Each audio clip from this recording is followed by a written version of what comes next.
the Texas Open Meetings Act, Texas Government Code, Chapter 551, and the time is now 6 p.m. Didi, can we have the roll call, please? All board members are present. Would everyone please stand and join me in the Pledge of Allegiance?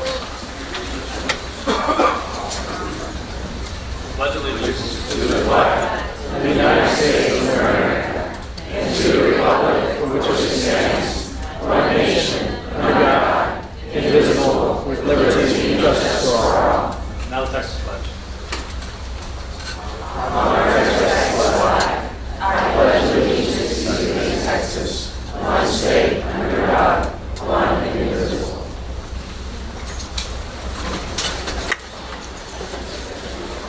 I'd like to welcome everyone to the first board meeting of 2016. It's always great to see a good crowd here. And does anyone here plan on staying until the end of the board meeting?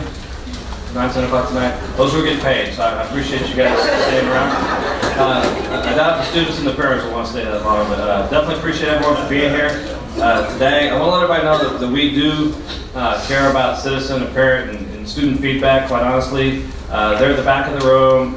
We do have some cards that if at any time tonight or now you have a need to tell us something we're doing right or doing well, or you'd like to see us make some improvements, or anything that you'd like to see us change or give some thought to, feel free to put that in there. We'll definitely take consideration of those items, and because we're all here to serve you guys. Okay, we're all citizens, parents, taxpayers, whatnot, so we're definitely here to do what's best for you.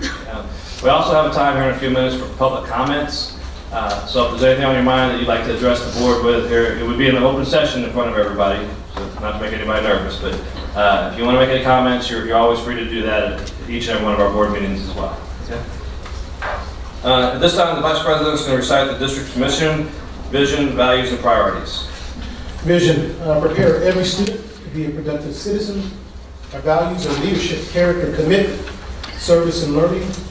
Our mission statement, Schertz-Cibolo-Universal City Independent School District provides a safe, secure, and challenging learning environment through the responsible use of all resources to afford opportunities for all students to realize their individual potential and to become responsible and productive members of society.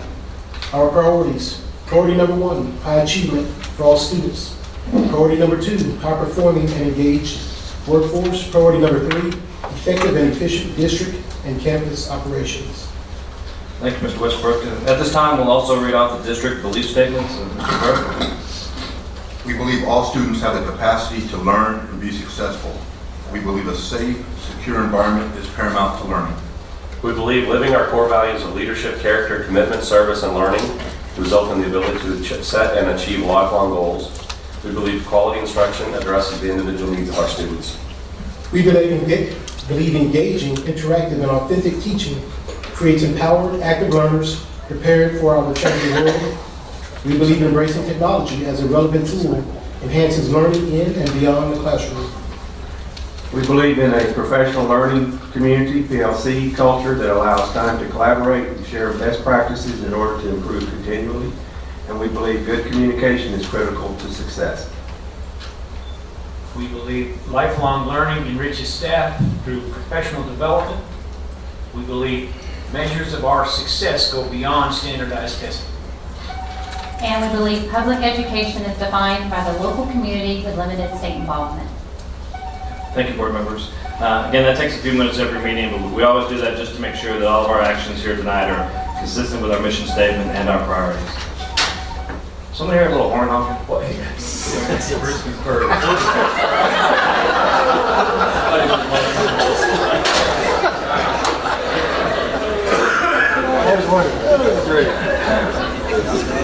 That being said, it's always great to have students, and the parents, moms and dads, other interested guardians, whatnot, at our board meeting. So we're going to start off the meeting here with recognition of student representatives. Dr. Gibson. Thank you, President, and trustees, and staff and guests. Tonight, we're honored to have Samantha Catterall, a 12th grader from Clemens High School, representing FCCLA and Taffy, and Desiree Torres, a 12th grader from Steele High School, representing academic. And so, students, welcome.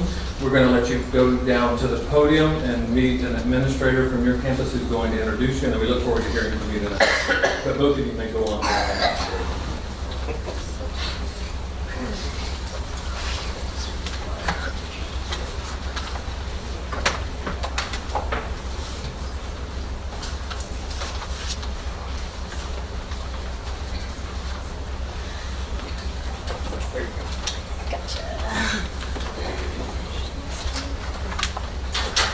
Good evening, Dr. Gibson, President Inman, and members of the board. I'm Julie McClellan, one of the assistant principals at Samuel Clemens High School, and I am pleased to be here with you all tonight and introduce the student of the month, Samantha Cattingle. Samantha is accompanied by her sister, Sabrina Cattingle.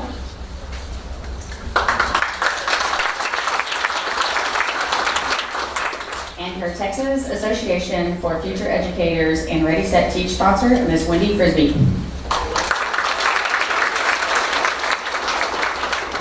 Currently, Samantha is the president of SCUCISD, vice president of TAFE, a 2-year member of the girls varsity basketball team. She is also a member of National Honor Society and the Key Club. This year, Samantha placed second at the National SCCLA Cluster meeting and won a blue ribbon at the TAFE of ELF test. This honor has earned her a trip to compete at the state level for the Ethical Dilemma portfolio. Samantha plans to attend UTSA and major in early childhood education and minor in child psychology. It is my honor to introduce a future teacher, Samantha Cattingle.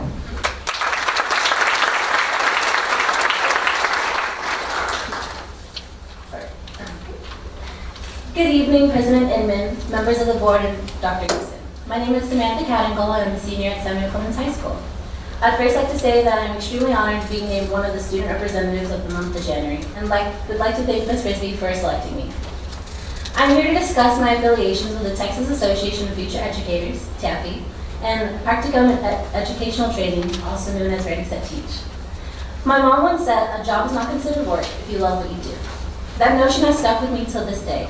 Samuel Clemens provides a world of opportunity for students to grow as individuals and seek their passion of life. CTE programs like Ready, Set, Teach have allowed me and other students to solidify our decision in what career we want to pursue after high school. Before taking Ms. Frisbee's class, I knew that I wanted to make a difference in people's lives. The question was, how could I accomplish that? So I took a step back and tried to think of all the people who have impacted my life. What remained constant was that every year I had a teacher that taught me something new and shaped who I am today. However, I didn't know what it meant to be a teacher. I didn't know how it meant to be a teacher. Okay. Lesson plans, curriculum, and child behavior, educational theorist, and learning styles meant nothing to me. Ready, Set, Teach 1 taught me all those things and more. My first year, I was placed in a first grade class at Rose Garden Elementary. No textbook can put you in front of a class of first graders and have you teach them something new and inspire them to keep learning. I learned from shouting Ms. Escobar how to incorporate music and dance into lesson plans to keep the students engaged. I loved my class and saw firsthand what it takes to be a teacher, behind the scenes. The long lines at the copier machine, taking papers home to finish grading, and pre-planning lessons weeks in advance. This year, as a second year, I decided to take on Ms. Vale's 4th grade class to broaden my horizons for new experiences. I am responsible for teaching multiple lessons this year, focusing on reading and social studies. I love this program and put everything I have in it. I wouldn't be as prepared as I am today to face the real world without the knowledge and experience I've obtained in my years in Ready, Set, Teach. As a Ready, Set, Teach student, we are encouraged to participate in student organizations such as TAFE, and I'm not talking about the candy. I am the Vice President of Samuel Clemens as the Region 20 Secretary School. In this CTSO Career Technical Student Organization, we explore the teaching professions by competing in different aspects of the educational world. This year, I participated in Portfolio, ELF Test, and Ethical Dilemma. This organization promotes students' involvement in their education, time management, and service to the community. TAFE is a tool that I use to strengthen my skills as a leader and abilities in teaching. They also offer multiple scholarships specific for students who wish to major in education. By incorporating all these clubs and courses, I know in my heart that teaching is my passion and is my future. I will always be a lifelong learner. Thank you for your time, and please wish us luck for our state competition at the University of Houston next week.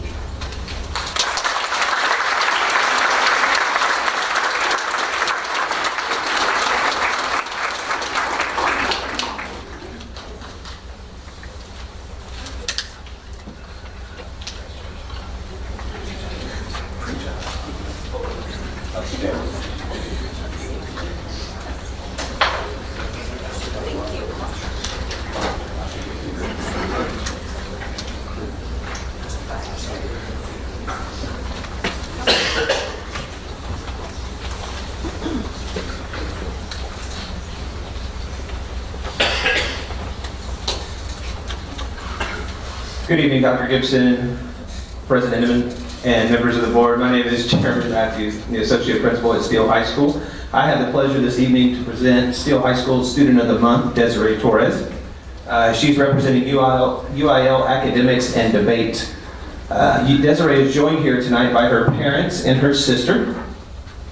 Please stand up.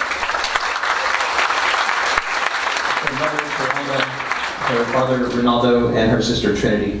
Also joining us is Lisa Magnuson, Steele High School teacher and UIL academic sponsor who nominated Desiree for this honor.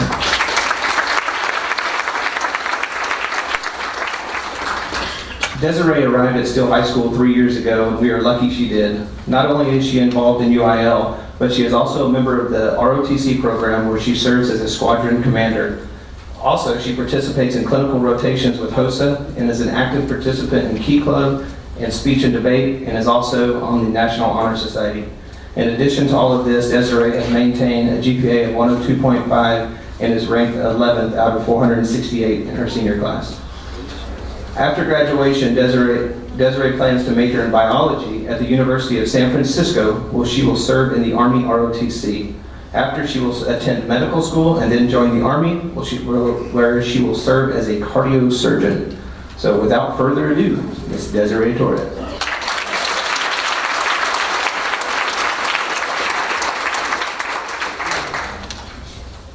Hello. Good evening, Dr. Gibson, President and members of the board. My name is Desiree Torres, and I'm a student representative for UIL Academics. I've been on speech and debate for 3 years now, and I can honestly say it's changed my life. UIL is so much more than a program or just an extracurricular activity. It's a way for students to express and enhance their academic skills in a way that the classroom doesn't allow. Instead of just broad-based education they receive during school, students can focus on something that they find interesting and explore all that that subject has to offer.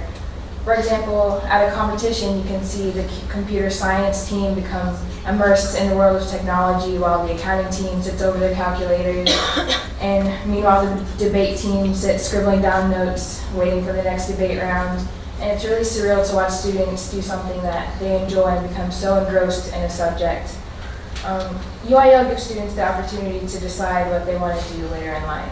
All 16 of the events offered at Steele can only benefit students. And the program has the power to produce future accountants, Google employees, future politicians, and so much more. And by opening up this world of information to students, you encourage them to find a specialty that they can practice in the workforce. Another benefit of UIL is the camaraderie that comes with being on a team. They're surrounded by people they can relate to and people that find the same things they find interesting. One of the friends I made when I first moved to Steele was on the debate team, and she was a year younger than I was, but we clicked automatically just because we were going through the same things together, and the nervousness before a debate round, and then waiting for the results. So she's one of my really good friends, and I wouldn't have met her had I not joined the debate team. So this program can really bring students together, and that's why I think it's so important. For all these reasons, I think it's important that we advertise it to the student population because of the great opportunities that it offers, especially with events like speech and debate in Congress, because these are up and coming events at Steele. They just got a class this year. And there's only one teacher right now, so it's only for one class period. So there are many people who aren't in the class because they don't know about it or they don't know how good it is. But I know that it benefited me personally because 3 years ago when I joined, I didn't really like public speaking. I thought it was terrifying and I couldn't do it. So I knew it was a good skill. So I joined the debate team and I went to the practices, and it really built up my confidence and it helped me with speaking. I wouldn't be here if I didn't join that team. So I think it can really help people who are not comfortable with public speaking, and also in addition to just the public speaking aspect, debate introduces you to real life issues where you can find compromises and solutions. And I think there's a lot of opinionated students, really smart opinionated students that would love to be on this team but they don't know about it. And I think it's important that we advertise it to them.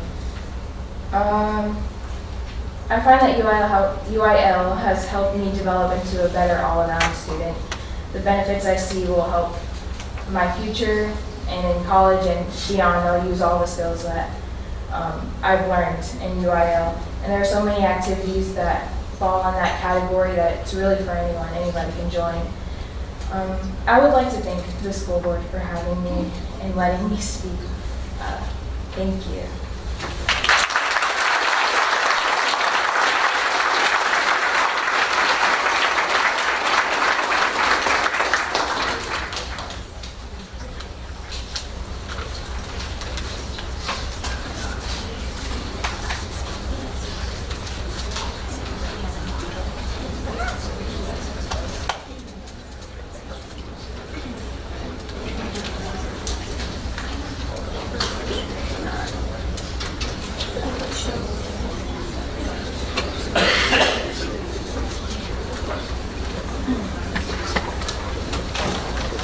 President Inman, I'm going to add a comment, and Samantha, if in 4 or 5 years you have the proper credentials in this district, you have to earn your job.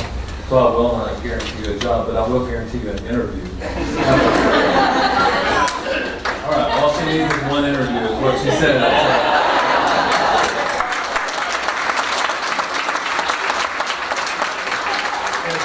I hope you are a surgeon, but if you change your major to teaching science, same thing applies to you. Thank you very much, Samantha and Desiree. Very much appreciate you guys being here tonight, and all the good things you've done for your respective schools. Next item on the agenda, we have Dr. Greg Gibson. January, as you may have noticed, driving around the district and seeing the billboards, and I have to say kudos to Ms. Sosa, and it's just because I drive right by it multiple times. You may not know what your billboard says. You may be too busy reading text while you're walking over. I just love it. Thank you, school board member. Love all box. I mean, I just think that just says it all. Staff members all over the district have put on their marquees and have sent out communications district-wide and community-wide to blanket our entire 73 square miles that January is School Board Recognition Month. So to that end, I want to, and Mr. Inman, in typical humble fashion, said, let's don't make this very long, about recognizing school board members. We're here. That's not what I said. Okay. That's the way I took it, I guess. So we're going to make this very brief, but we have some special recognitions tonight. We have, well, I'm going to read the proclamation from the governor. Are we getting something to eat? And you've already been fed. Greg Abbott sent out the following resolution to be read at school board meetings and city council meetings, and I'll mention that in just a moment. That education is the foundation for a future of unlimited opportunity and prosperity. Educated Texans are empowered Texans, prepared to pursue the jobs and dreams they most desire. As a state, we continue to set the bar high for education, but we also understand the importance of local control. To that end, we count on locally elected school board members to provide leadership in our districts and to ensure that our students have the skills and knowledge to achieve their educational goals. Each year, organizations across Texas designate January as School Board Recognition Month to emphasize the importance of the services these dedicated men and women provide to the districts and students throughout Texas.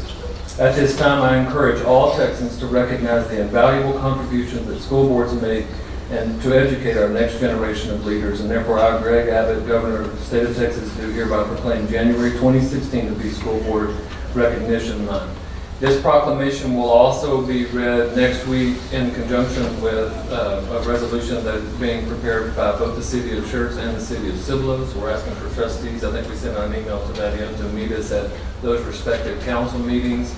In addition, next Tuesday afternoon, I believe, and this is something I'm glad there's an audience here right now, quite frankly, to hear this about your school board.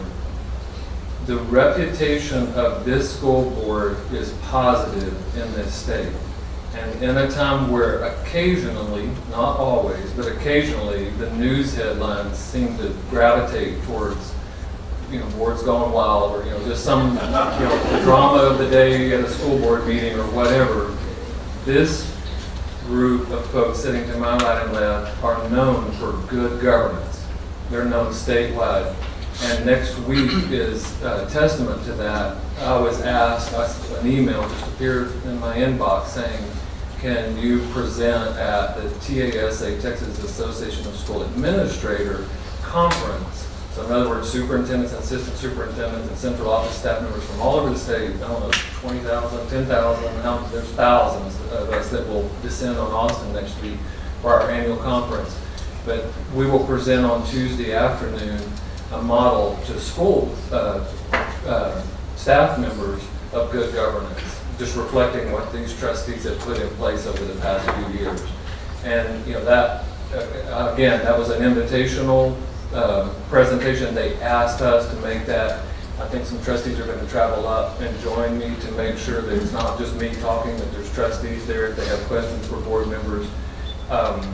That's a perfect example. Next Tuesday, this board gets paid zero for what they do. Trustees do not make any money.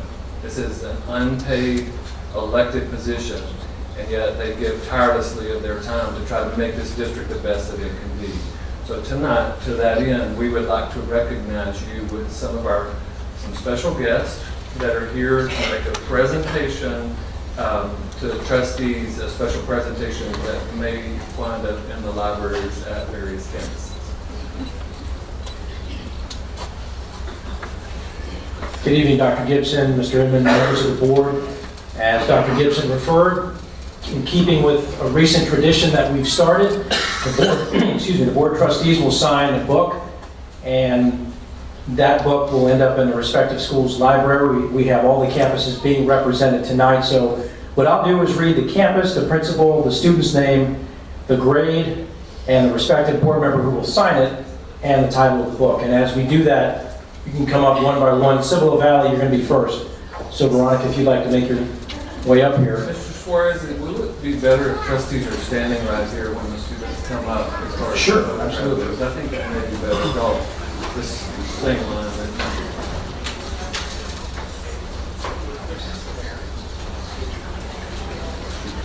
Parents, if you'd like a photograph of your son or daughter out there with the board trustee, feel free to come on up.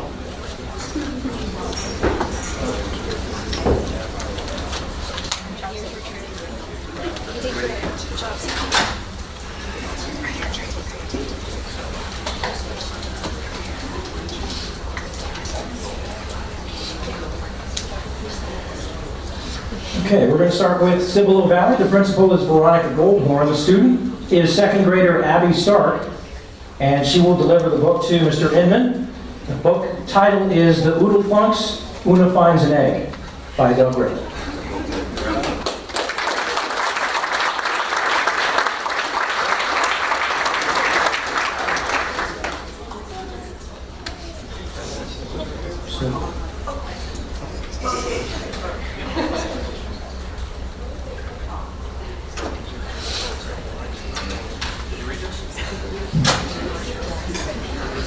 Up next is Green Valley Elementary.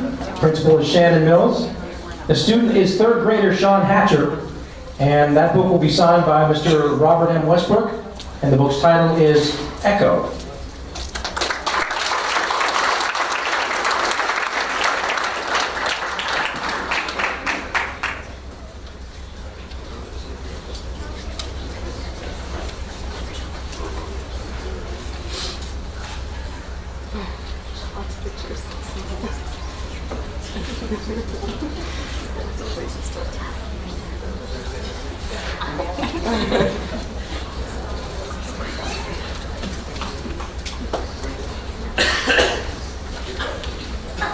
Thank you, Sean. Thank you, Abby. Up next is Pascal Elementary. Principal is Allison Miller, and she will have the students Ainsley and Brentley Salas from kindergarten deliver the book to Mr. Gerald Perkins. The book's title is Brown Girl Dreaming.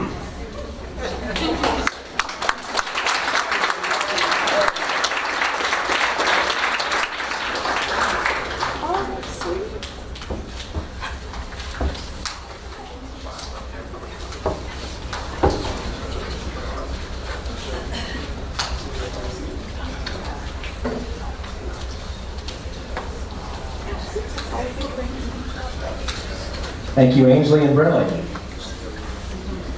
Watts Elementary, with the principal Tracy Bandy. The student is Cale Swenson, a 4th grader, and the book will be delivered to Mr. John Carew. The title of the book is Chicken Squad, The First Misadventure.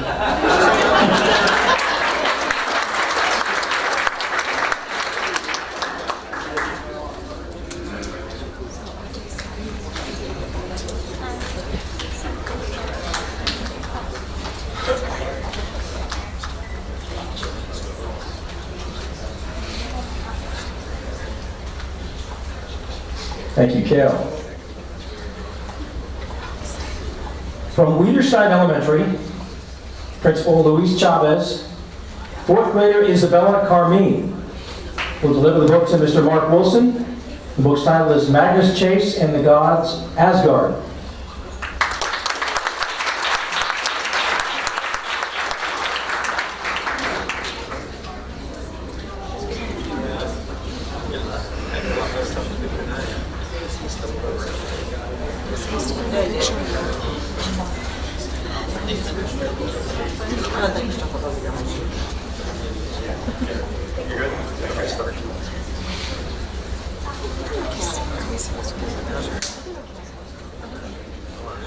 Thank you, Isabella.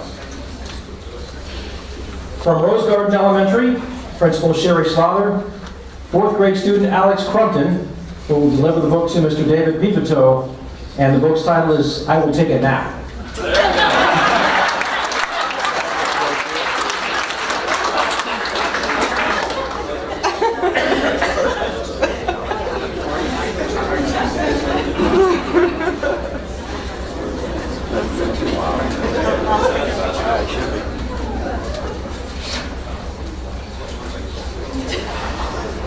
Thank you, Alex. From Schertz Elementary, Principal Jerry Pope, pre-K student Drake Friedrich will deliver the book to Amy Dreisbach. And then the title of the book is Magnus Chase and the Gods Asgard.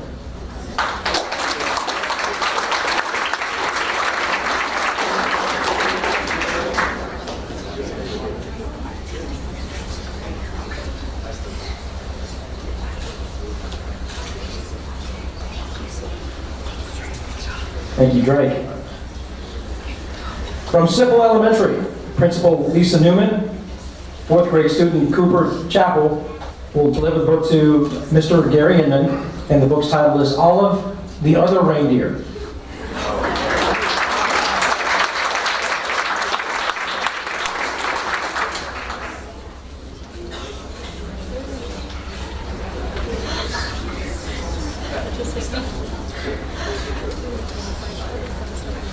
Thank you, Cooper. From Jordan Intermediate School, Principal Tina Curtis, 5th grade student Mr. James Arnold will deliver the book to Mr. Robert Westbrook. The title of the book is Harry Potter and the Sorcerer's Stone.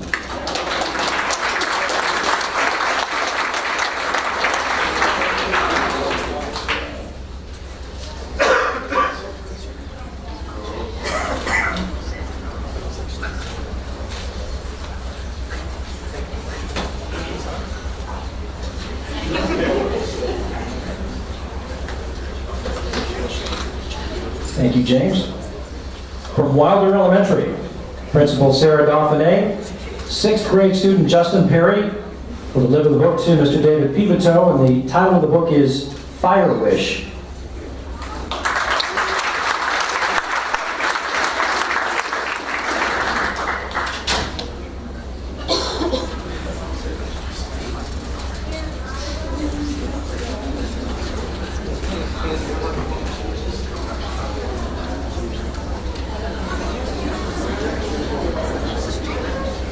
Thank you, Justin.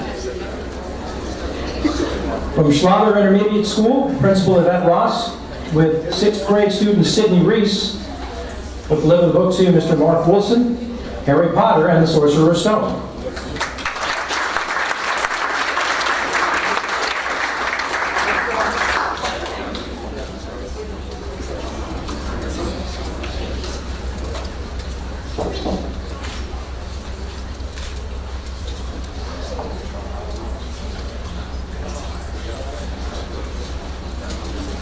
Thank you, Sydney. From Dobie Junior High School, Principal Vernon Simmons and 8th grade student Keenan Theory will deliver the book to Mr. Gerald Perkins, Pennyroyal Academy.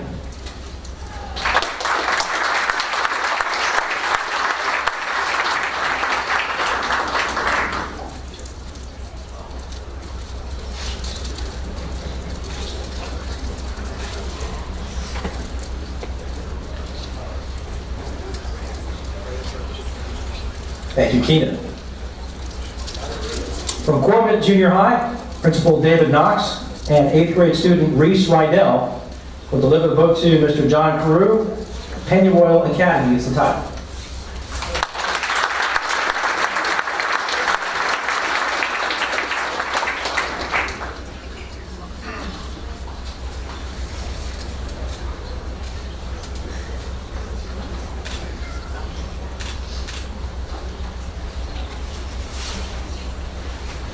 Thank you, Reese. From Allison Steele, along with Principal Dave Berry, 12th grade student Brianna Alonso will deliver the book to Ms. Amy Dodgeback. The title of the book is Into the Wild.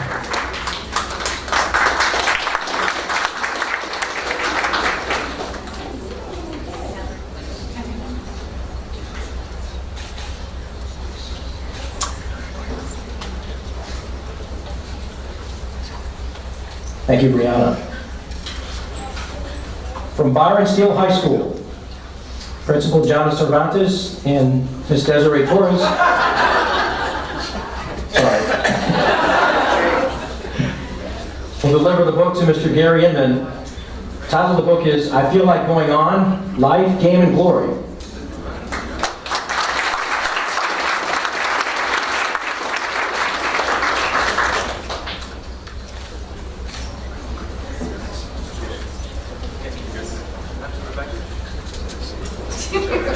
Thank you, Desiree. 1,000 pardons, Jeremy.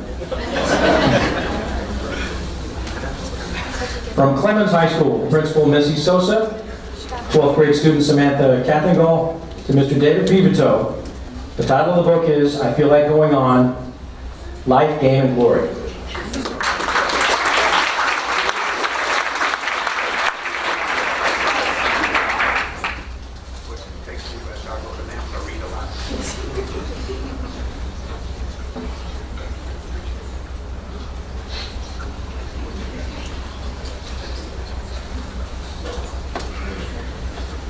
And from DAEP with Principal Stacy Cerna, Ms. Brianna Alonso, 12th grader, will deliver the book to Mr. Mark Wilson. The title of the book is Divergent.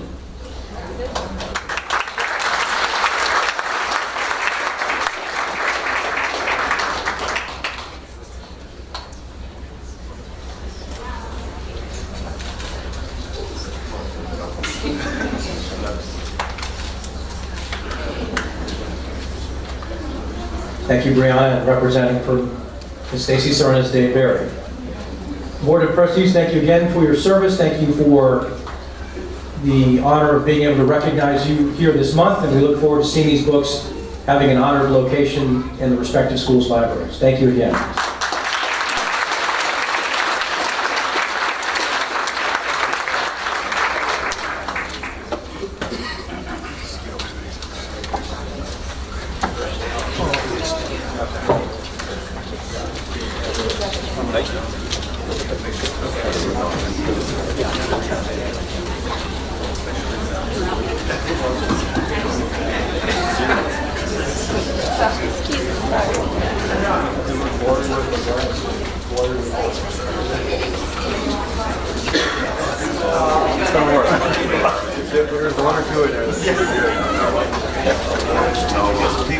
Can't see with them, can't see without them. I'm going through that right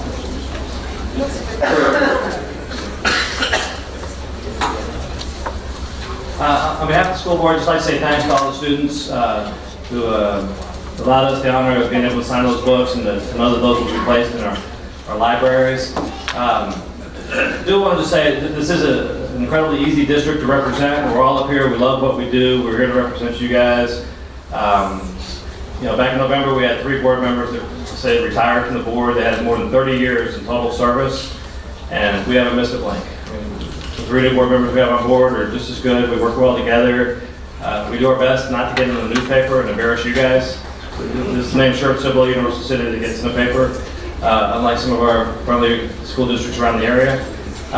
So we are here. It is an honor, and we appreciate it. You guys make our jobs very easy as well. So again, thanks for all that recognition.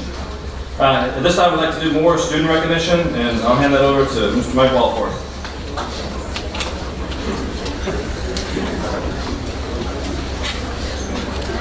Good evening, Dr. Gibson, President Inman, members of the board.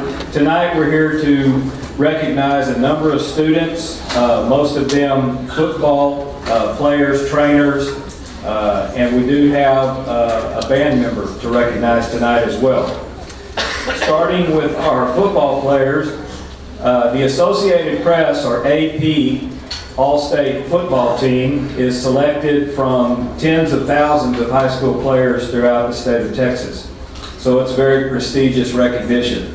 Likewise, students can earn academic All-State status through their participation in an athletic activity along with overall excellence in their GPA, class rank, and SAT or ACT scores.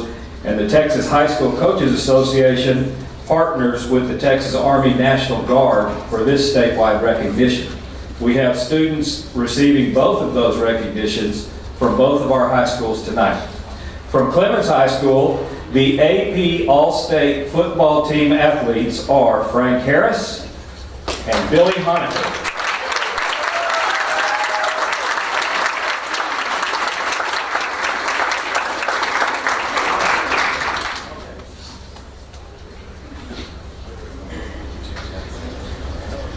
Frank is a junior, Billy is a graduating senior. Billy will be attending the Naval Academy to play football, by the way.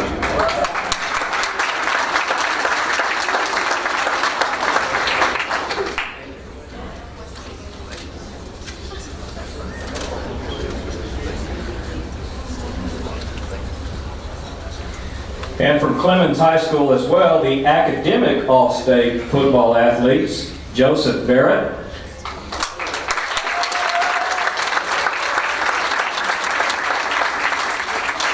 Matthew Beeler,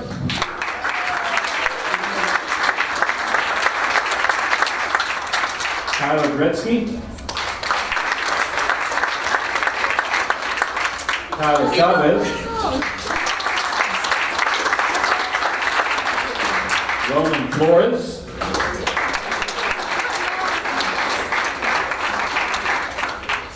Billy Honecker, Luke Jennings,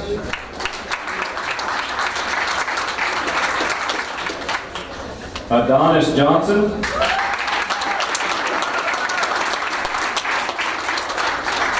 Samuel Kearns, Kyle Lingell,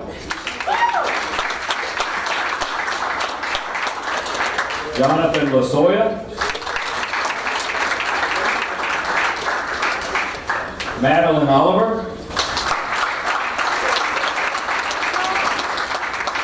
Crystal Ramos,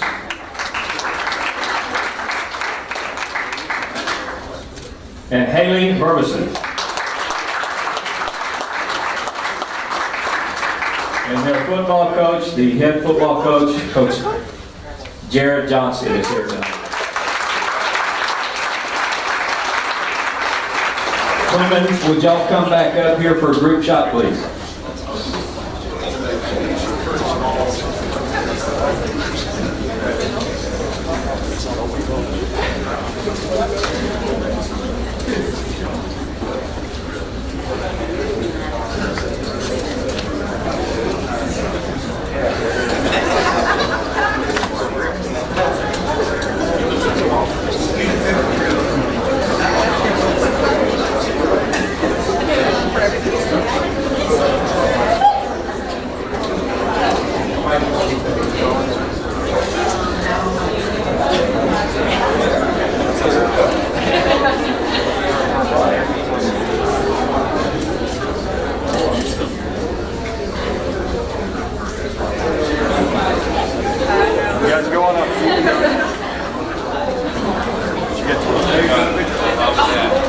And by the way, Adonis is going to the United States Air Force Academy.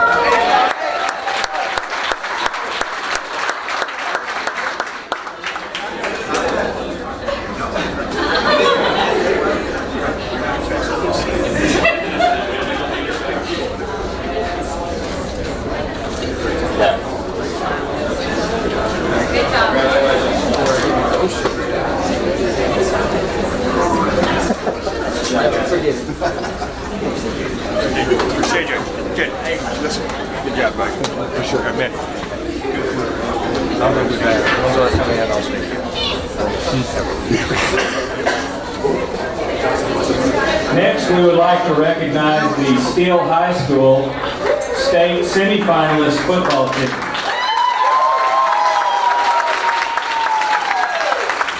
Now, obviously, not the entire team is with us tonight, but we do have the captains and members of the team's leadership team. We have Isaiah Fields, Mark Jackson, Bryson Dinley, Mark Frankhauser, Trey Armstrong, Joshua Crosland, Xavier Martin, C.J. Williams, and Terrell Lumpkin. And the other members of the leadership team, please come up.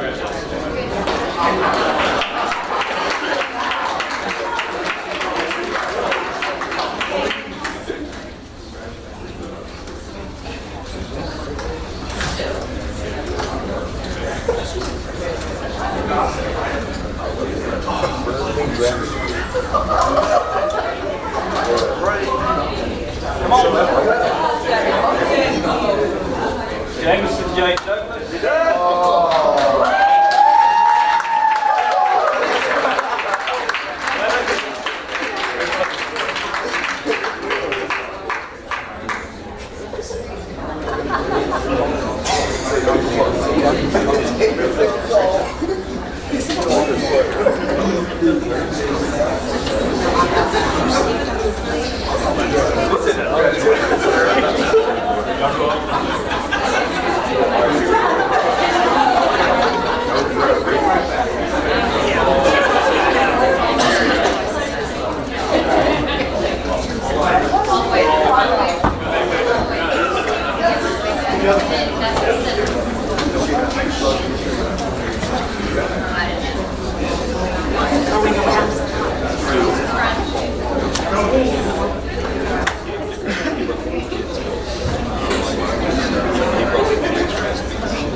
We do.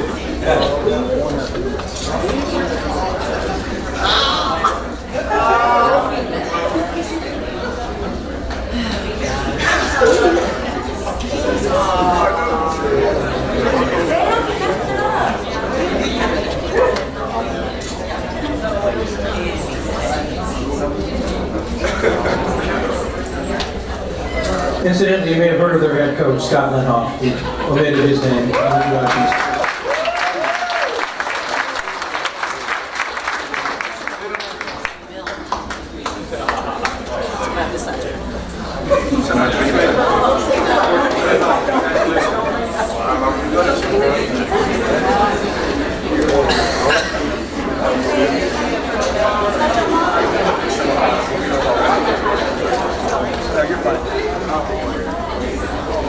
And now our AP and academic All-State football athletes from Steele High School, making the AP All-State football team, Isaiah Fields and Mark Jackson.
And now our academic all-state football recognitions.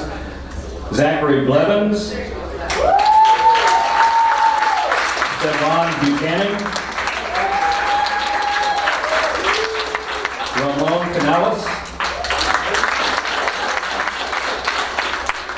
Nathan Collard, Jacob Dahl,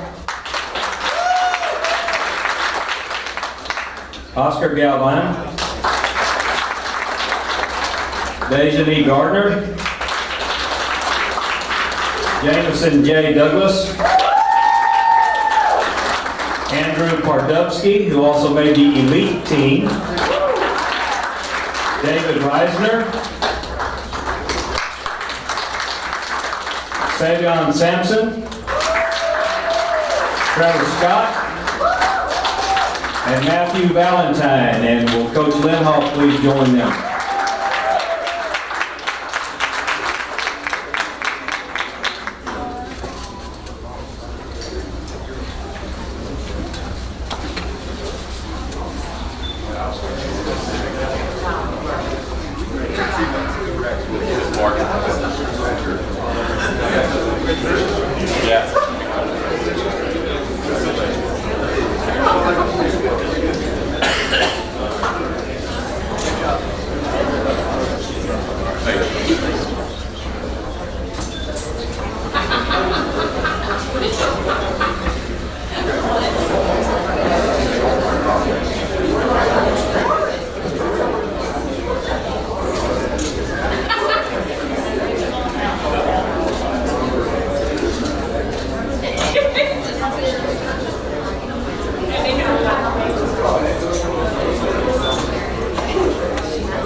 And I promised you a band student. We do have one student here tonight from Steele High School who has been selected to the All-State Band. To achieve this recognition, you have to go through a multiple audition process, and that is trumpet player Samuel Buskey. He is also the only student ever from Steele High School to be selected to the All-State Band in consecutive years.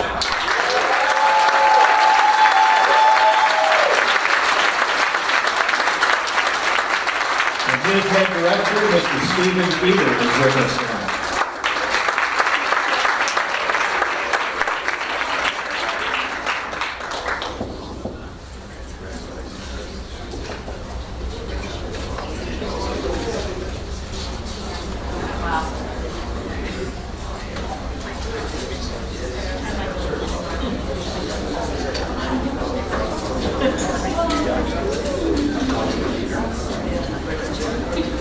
Oh, Sam. Sam.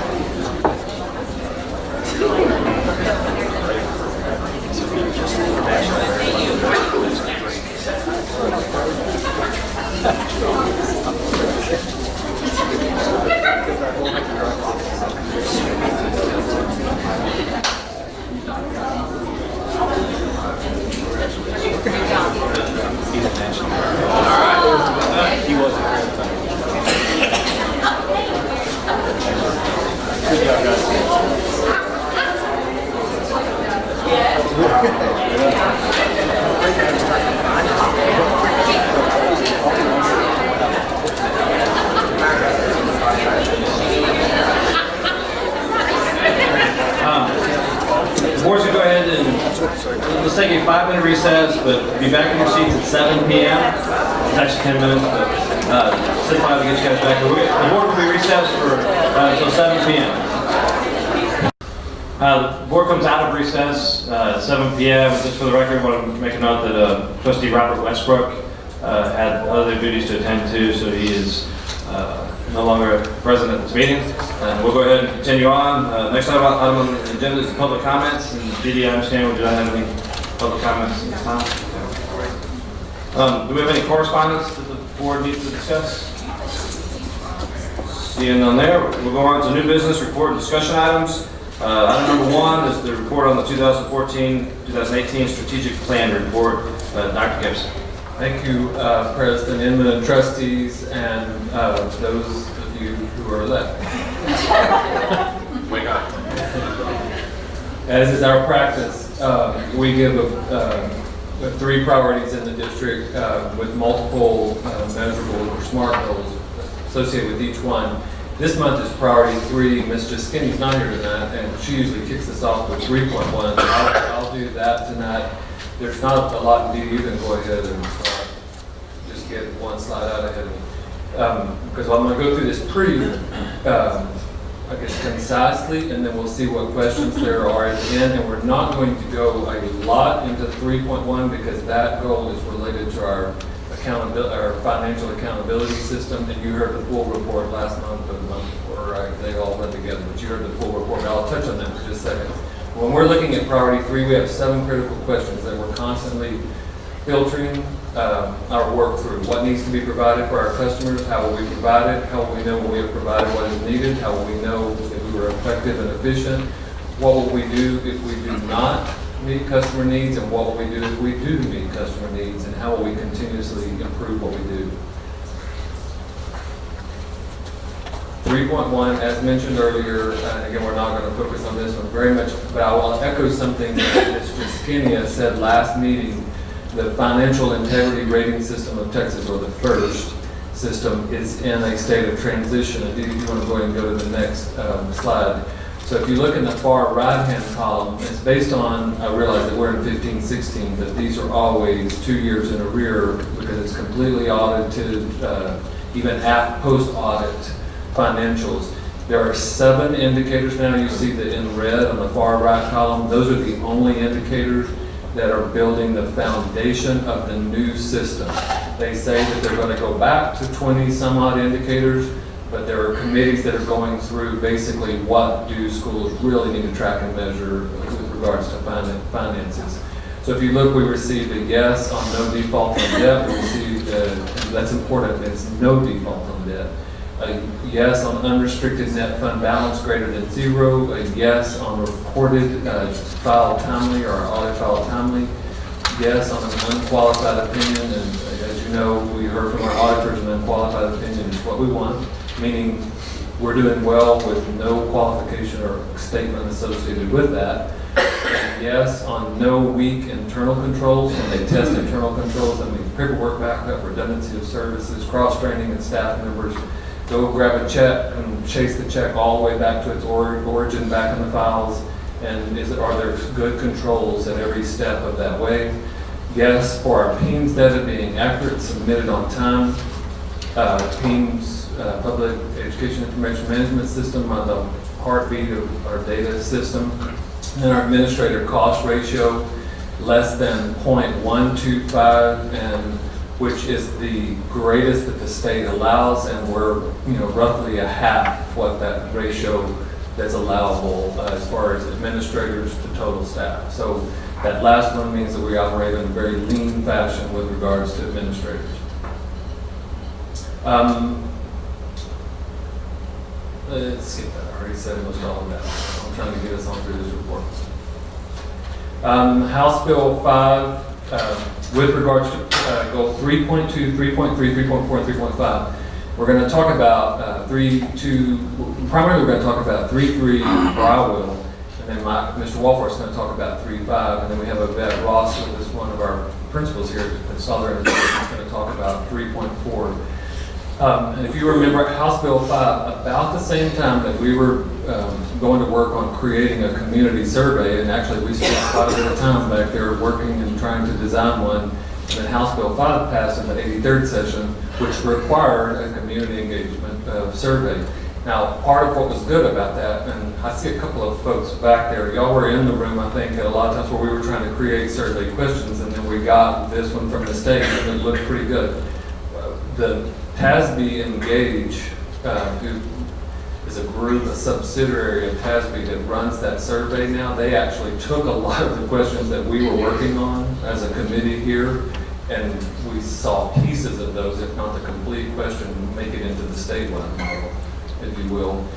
And so now we have that requirement. So what we did is we wrote our goal 3.2, 3.3, 3.4, and 3.5 around what is the requirement of HB5, but we also try to do more than that, think about those critical questions. We try to look at that data and really get into it and see how we can improve. If you ever want something to get figured out, let the veteran work on it. And so something just wasn't quite right about 3.2 and 3.3, and I would say just doesn't seem right. Why did we write 3.2? It's a little bit different than 3.3. So she finally started tearing it apart the other day in preparation for this meeting, this report right now. And basically, it's our conclusion that 3.2, as it's written on the trifolds, is no longer necessary due to the way TASB Engage modified the survey based on our feedback, basically. And at the time, and by the way, we're not going to change the towers. They're going to stay there until we get to the next strategic plan. But we're going to stop trying to measure 3.2 separately from 3.3. The questions in the survey, and we're going to look at those in just a little bit. They've rolled those now into one set of questions, and there's no sense in us keeping those pulled apart. We were struggling every month when we were trying to pull those apart, if you will, and we had a lot of redundancy in the way the questions were being worded. And actually, I'll be able to do this, but we're about to flash some questions up on the screen, and so that you don't have to try to keep up with it. Here's your hard copy of those, and if anybody else needs any in the audience up there, we've got some right here. But basically, we've decided that 3.2 is no longer needed, and 3.3 will now be the questions that measure, I guess, just that bulk of that community feedback. So I'll give you an example for those of you that can't see them, and Ms. Pika is going to bring some out to the audience. But goal 3.3 on our tower is 90% or higher of respondents to the district questions on the community and student engagement survey will respond with overall satisfaction. The questions that we have related to that, you see there, trustees, all students are provided equal opportunity for learning. The district provides a quality learning climate. The district provides additional learning assistance as needed. Students are treated fairly. And there's multiple questions there, and I'm not going to read them all. Generally speaking, when you're, and this I think was a shocker to me, but when you start getting over 60% satisfaction on surveys that thousands of people reply to, it turns out that's a good number. I always felt like anything less than an 80, we really struggle with. But most people look at these results and they just scratch their head and go, "Wow, what are y'all doing? Those are unbelievable results." That doesn't mean we're resting. We see a lot of room for improvement, and as we move forward, we'll take each one of these questions apart once we get the feedback, and Mr. Walker is going to talk a little bit about the student survey. But we'll tear these questions apart, and we'll bring in focus groups, and we'll ask our various advisory groups to help us learn from these. And Mr. Emily and trustees, quite frankly, we're getting to 95 or 96% on these at some point in the future. 5 years from now, we may say, okay, maybe it's time to rewrite them, but until that point, there's room for growth in all of these. They've got those in their hands now, do you? Yes. So go ahead and move on. They've got those. Yeah. All we did was just put those in the PowerPoint. By the way, the reason we did this at your recommendation, Mr. Dreisbeck's recommendation, we're posting these reports now online. So we wanted to make sure that people could see what the questions were from this report. People in detail, I want to get done. Now I'm going to turn it over to Mr. Walpart and let him talk about 3.5, and we're skipping 3.4, but we're going to ask Ms. Ross to come back up. 3.4, the reason she's going to address that is it differentiates, if you'll notice, 85% of respondents to the campus questions on the district survey respond with overall satisfaction. She's going to talk a little bit about the protocol that they're using in Slaughter, and other principals are as well, but we're going to let her represent the principals tonight and just talk about the various things that they're doing with respect to these questions. But before then, Mr. Walworth, I'll let you talk about 3.5. Greg, quick question on this one before you move on. Do we know how many people responded to the survey? I mean, is this 10 people or is this? No, we had. Did they give you that number? They do, and actually, now there's multiple thousands, I think, what we had set internally, because it goes out to the different campuses and the different departments, and I think and I know this sounds low, but we were shooting for 20 or 25%, I believe. So if there's 800 students at a campus, we were looking at trying to get 20% of that number turned back in. Okay, so this was a hard copy one? This wasn't the one that we had to go online as parents? Well, we're going to talk about that in a little bit, because one of the best practices that we're trying to work on right now is it better to go online to do it? I think Ms. Ross is going to tell you, I think, I'm not trying to steal her thunder, but what they did to make a real strong push in to get a lot of it turned back in. I think Okay, so this is just hard copy responses. This wasn't the one that we had to go on for region 120 or whatever it was. This was that one. This is the ASBE engaged survey. It's just that some people did it in a hard copy. Yeah, they printed it out. Oh, okay, because I went online and done it.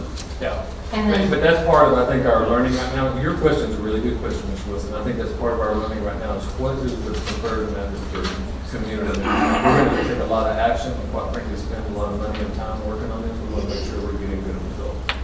Just because there's a couple of ones on here that are kind of, I guess, mind-boggling to me, that students are treated fairly on the first one. That's a really low percent, I guess. You know, I guess as the board, I've been looking at things like that, and then it goes down on the next one, and another one on the other one, it also says something like that on goal 3.5, it'll say the same thing. Right, that's really low, and I'm like, okay, there's a common theme, and I don't know how many people are feeling that, or it's just where it's at. Well, I have 3 children that lived in my house, and I promise you, 66% of them would say no, students aren't treated fairly. Well, I mean, that's what I'm saying, is this is parents filling this out? These aren't. Well, at the top is parents, and the bottom, and Ms. Walker's about to go over to students. Okay, so 3.3 are parents, 3.5 Right. are students. So we're getting a perception from parents. Sure, I get it. Okay. All right, thank you. And I want to clarify too, didn't I answer it twice? Because one through Clemens Eyes and one through Corbett for my 2 different children. So some people could answer. Correct. I think we have made a note that answer it multiple times depending on where your children are in their experience. Okay. I just want to clarify that. Yep. Okay, Dr. Gibson, President Inman, members of the board. The student section of this survey was given to 11th and 12th grade students at the 2 high schools, Steele and Clemens High School, in spring of 2015, and it was late spring of 2015. The incremental goal for this year was set at 82%, and based on the responses we received, the overall satisfaction rate was 77.7%. And these are the questions, and you can actually see the percentage of students. We had about roughly, I would say 60% of our students complete the survey. Some teachers had we did it through English classes, some teachers had their students pull out their phones or iPads in class and do it there. Other teachers took their students to the computer lab where they could get there. But you can see the percentages there were pretty strong in student learning. Didn't quite hit the goal on a couple of those, but 81.3% overall. The district environment, and this is the question that Mr. Wilson was referring to, we're 74.6% overall. We have looked at the students are treated fairly question, and our principals they've started developing a plan for that. The overall opinions, we were 75.5%. I think the first question up there, this is a high quality district with good schools, 85.8%. Was one of our highest responses, if not our highest response on that. These are the criteria that tie into House Bill 5, fine arts programs, wellness, and PE, and you can read that list, but we were 79.7% there overall. And then 77.7% overall satisfaction. The goal increases to 83% for this coming school year, and I believe we are going to release those surveys in the next few weeks. So we're going to do it a little bit bit earlier this spring. They're out. They're out already? No, they're out to campus. They won't be released to parents till. They'll be online on February 1st. Right, we're shooting for February 1st to start these responses. And then, as I said, we've already talked about these things, and we're taking steps to improve. Principals are also doing these things at the campus level, but these are some of the suggestions that the principals came up with to work on our survey results and take action on them from this past year. And we could, Mr. Walker, I think we made on that last group, because if you look at a couple of those questions, what they're getting at is district interaction directly with students. And, that's a hard place to be with respect to, following protocol and all that. What we may do, in that last bullet it just gave me, is the round table or the comparable thing at Clemens, have senior staff from central office go attend those as a result of this data. Because it's kind of like, okay, you asked, you got this data now what do you do with it? We can just look at it and stare at their bed, or we can go out there and do something about it. And that just hit me that's an example probably of a response that would be very appropriate for that. Yes, sir.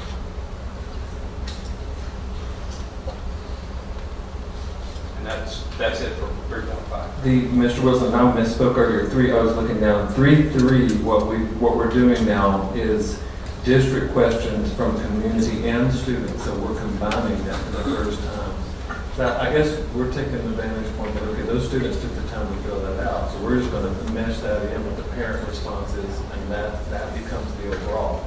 That actually lowers our amount, our performance, if you will. I don't think that's a bad thing, because that's just showing us the things that we need to work on. So 3.4, goal 3.4, as we make a transition here in the PowerPoint. Can I ask something about that? On that, I can't remember, well, I don't know about the student one, but they can't say why they feel that way, like, it's not that they can't type in, it's just a yes, no, I can't remember. There's an opportunity for comments.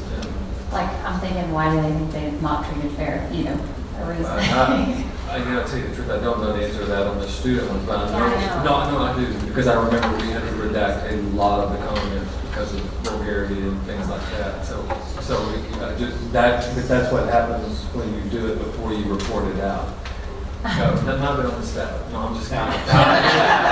No, go ahead. No, and it adds vulgarity, and then there was, I just raised 3 high schoolers, so I get that good kids can be knuckleheads, but things like Smurfs rule and okay, we had to sort through kind of the silly stuff to, I guess, aggregate the comments in a way that we could try to learn. Mm-hmm. And there was learning from the comments, I'll tell you that. If you just take the time To read through them. to read through and discern through them. And then, are we going to ask more than just the juniors and seniors, or not? We're just going to stick with juniors and seniors? Good question. Well, that would be up to, Dr. Gibson ultimately, but I think at this time we would stick with just juniors and seniors and try to do a better job of getting more responses, basically.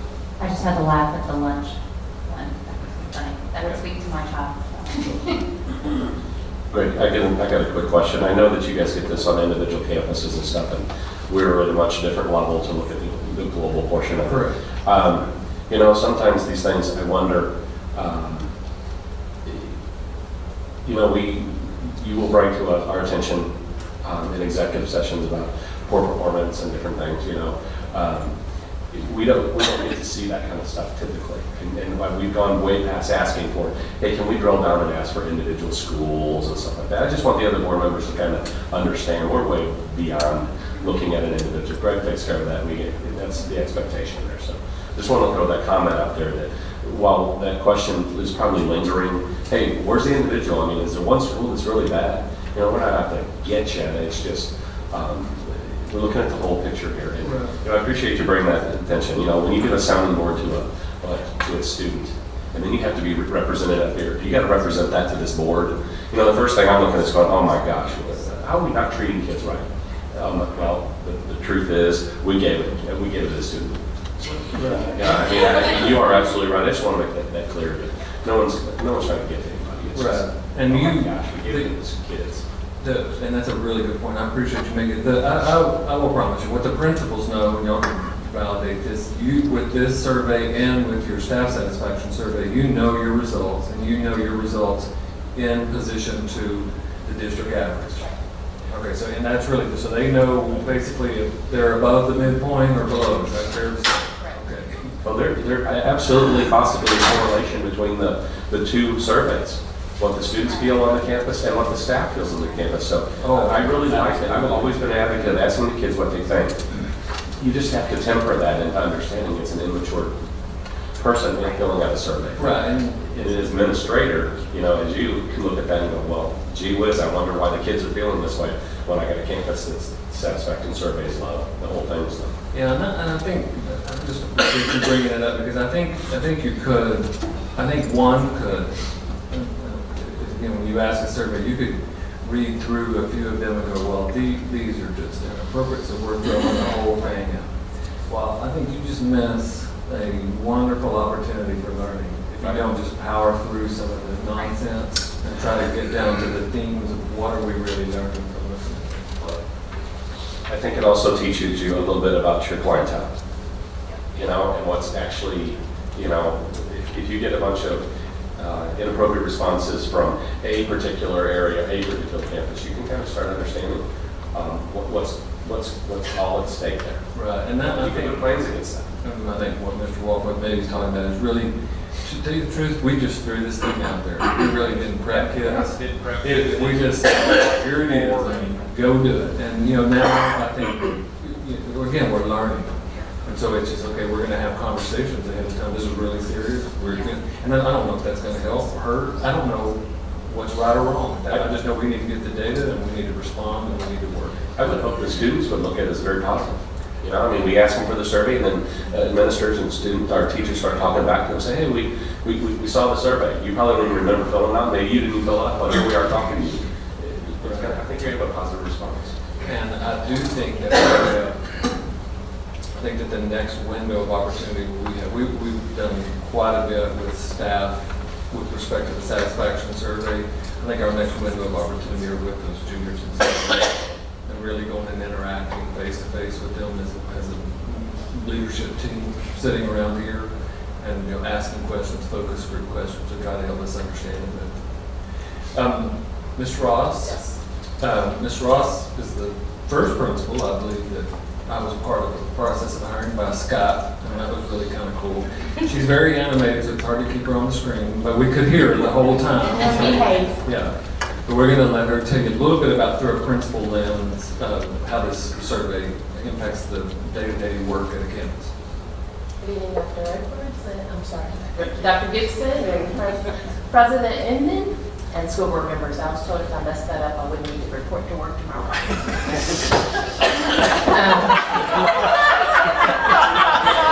Specifically, I'm talking about. You were misinformed, Ms. Ross.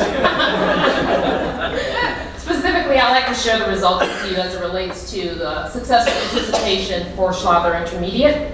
On the slide, you will notice that the participation, the collective agreement of administrators and our leadership team was that if we receive 20% of our campus enrollment, that will be sufficient information for us to generate enough ideals of the opinions of our parents and assist us with the improvement efforts on our campus.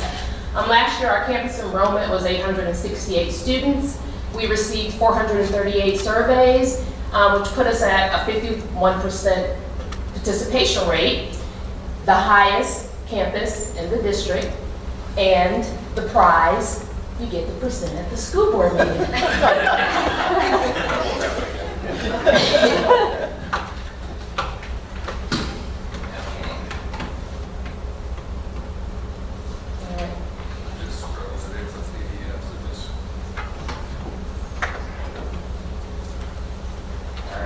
How do we achieve that participation rate? Last year I had the opportunity to do call-out messages, and I sent a call-out message every single Sunday night, just reminding parents of the upcoming week's events and reminders. At the time that we received the survey, I would remind parents that please go online, complete the information either through our website, district website, because it would provide information for our campus and to become better.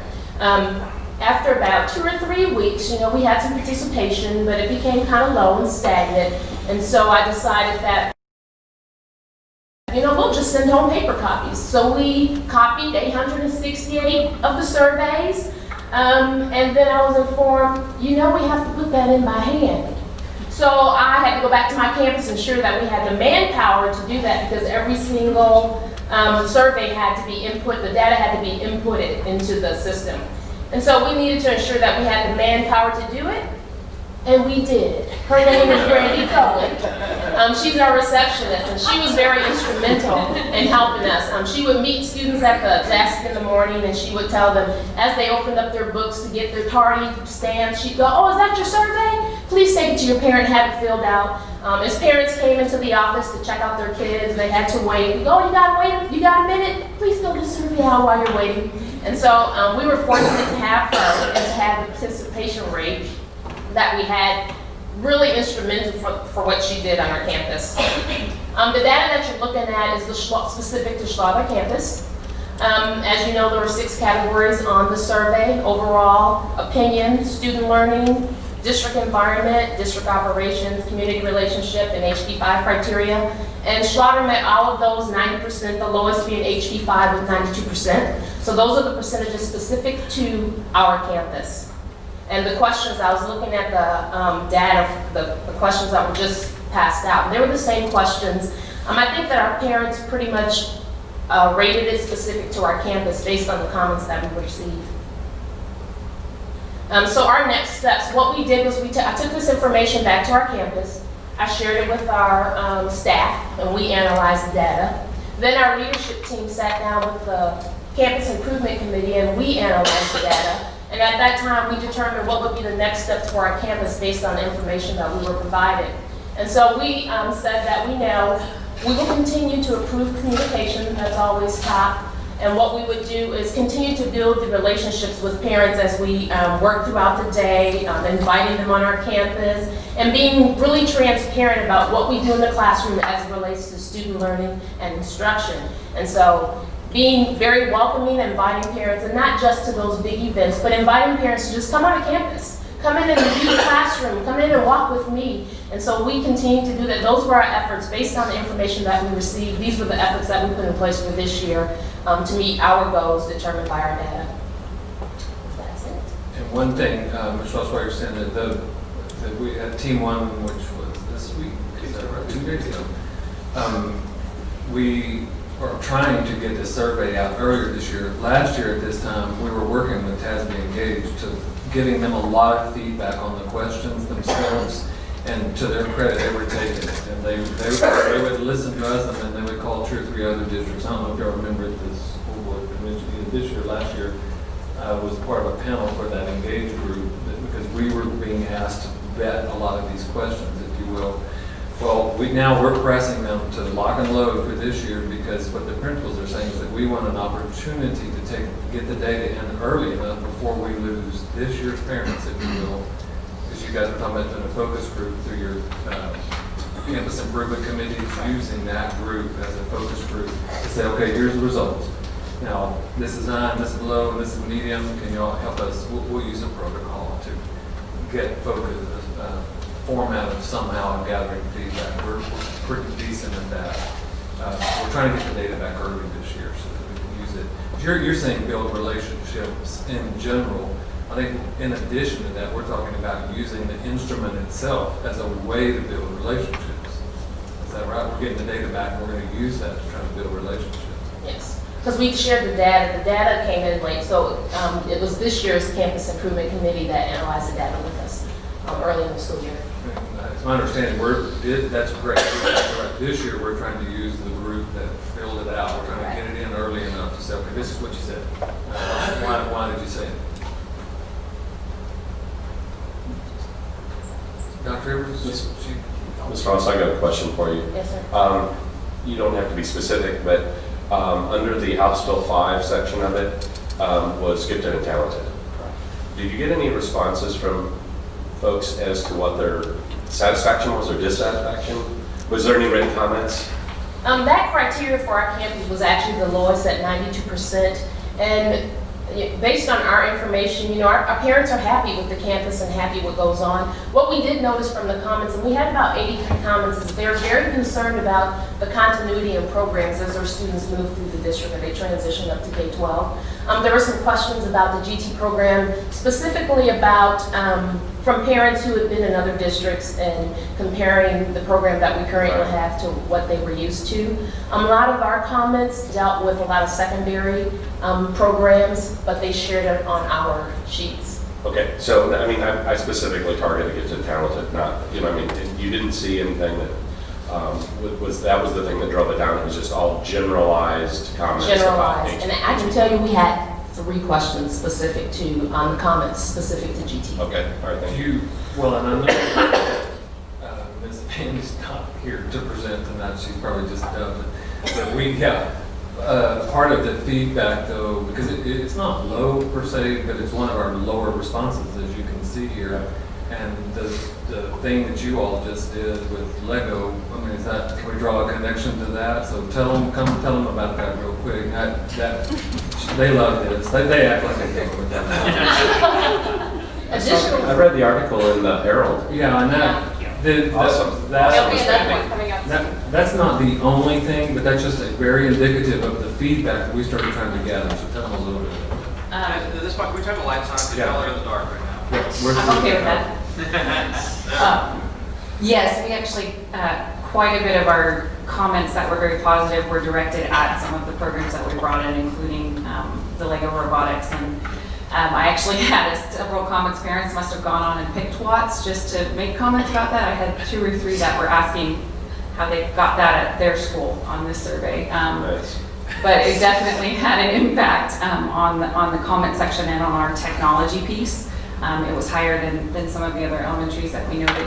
And in terms of gifted, we actually had, we originally started robotics through our GT and broadened it out to other students because we saw that there definitely was a need beyond that. And so we had comments thanking us for giving that opportunity to others. In regards to your question, Mr. Wilson, Mary Holman, our GT director, sits also on my campus improvement committee, so she had the opportunity to look at some of that information and took some of that to the program for this year and how they can make improvements for the GT program. Right, I didn't mean to put you on the spot, Ms. Ross. Oh, I don't feel like it. As the 6th year I've been on the board, gifted and talent always seems to be something where the community just says, we're not at, well, it may be a 92 now, but if we just pulled the gifted and talented out, I don't know that it would score a 92.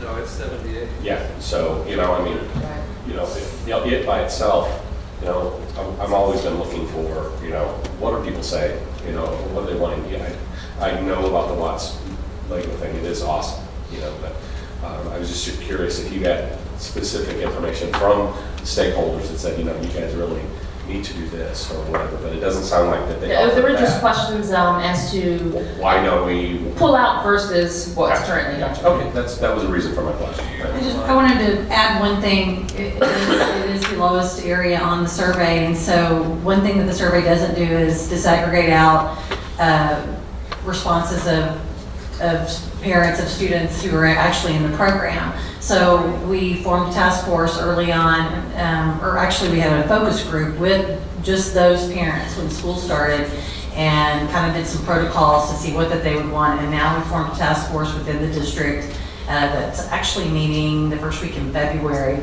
to take those things into consideration and redo some of our things. And Mary Holman has been on all the K through 6 campuses. We've made some adjustments based on that feedback. And some, you know, have said, well, it may not be fair to ask parents or students that may not be in gifted and talented their feeling, you know, on a 5-point Likert scale.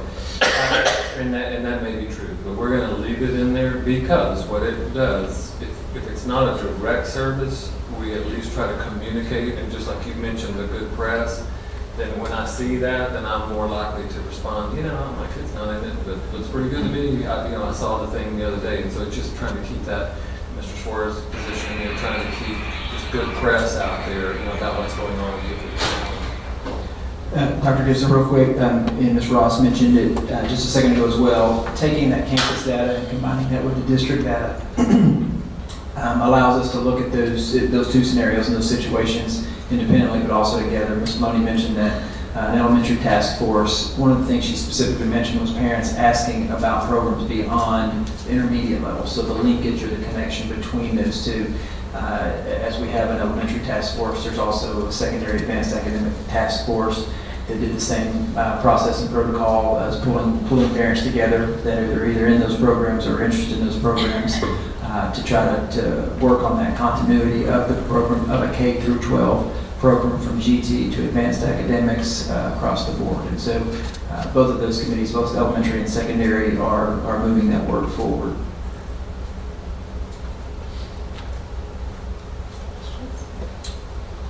That concludes our 3.5 report tonight. Thank you, Mr. Ross. Any further questions from the board? Thanks, Mr. Ross. Thank you. Next item on the agenda is discussion regarding the 2016-17 school calendar. Thank you, President Inman and trustees, and what I'm distributing here, again, here's some additional copies.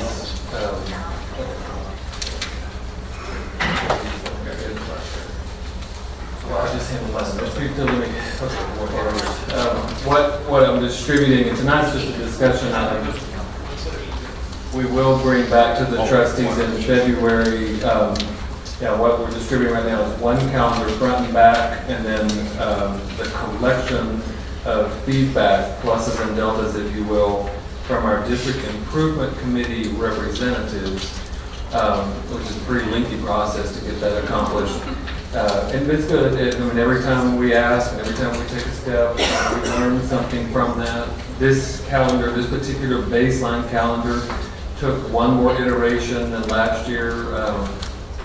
Meaning we had a special DIC meeting yesterday, I believe, to finalize it. It was a 16-minute long meeting, which is maybe the shortest DIC meeting we've had in the history of this district.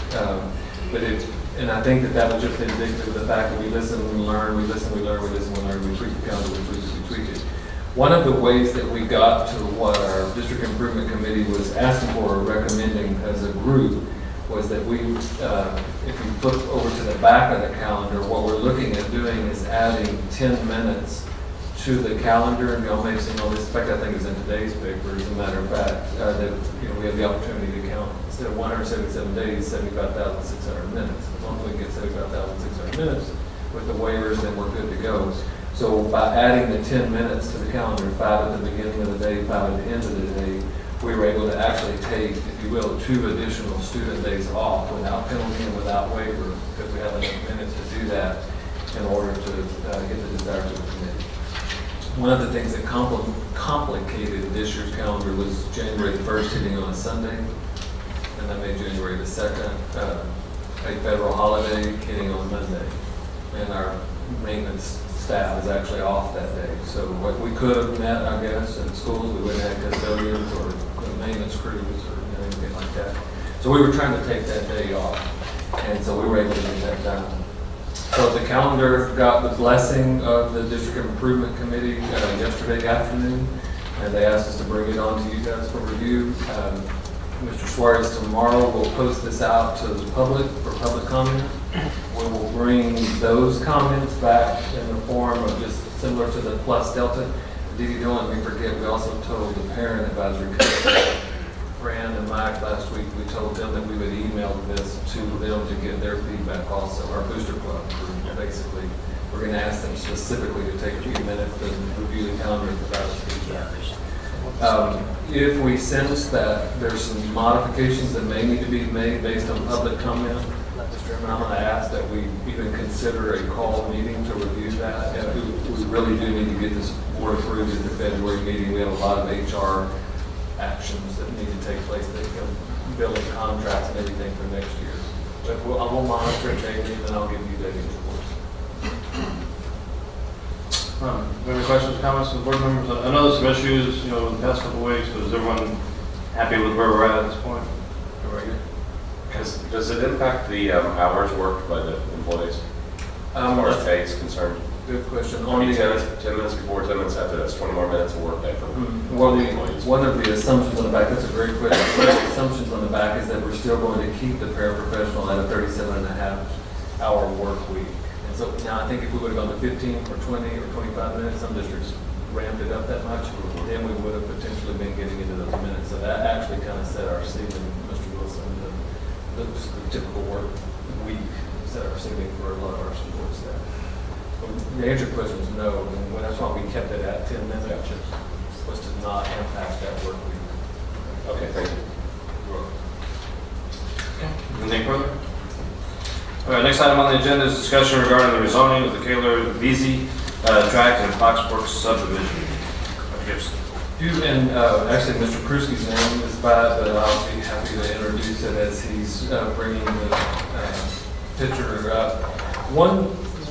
I want to tell the trustees right now, because I think we said to the new trustees, no, we're not going to rezoning. Yeah, we said no rezoning.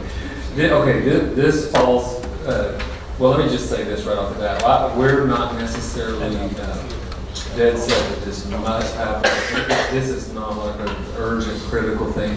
What we saw potentially was higher yields that came from our existing home inventory, if you will, around Turning Stone. Typically, we have a 0.73 multiplier around Turning Stone. This last year, I think was right at 1 student per house. Is that right? Or 1.01 or something like that. So what that higher yield basically is going to do is it's going to fill our new elementary up, third faster than we thought, or some percentage higher than we thought. There's a subdivision that's coming in, and Mr. Bruce is going to tell you about that subdivision. There's an opportunity here in the next few weeks before any house is built for this consideration.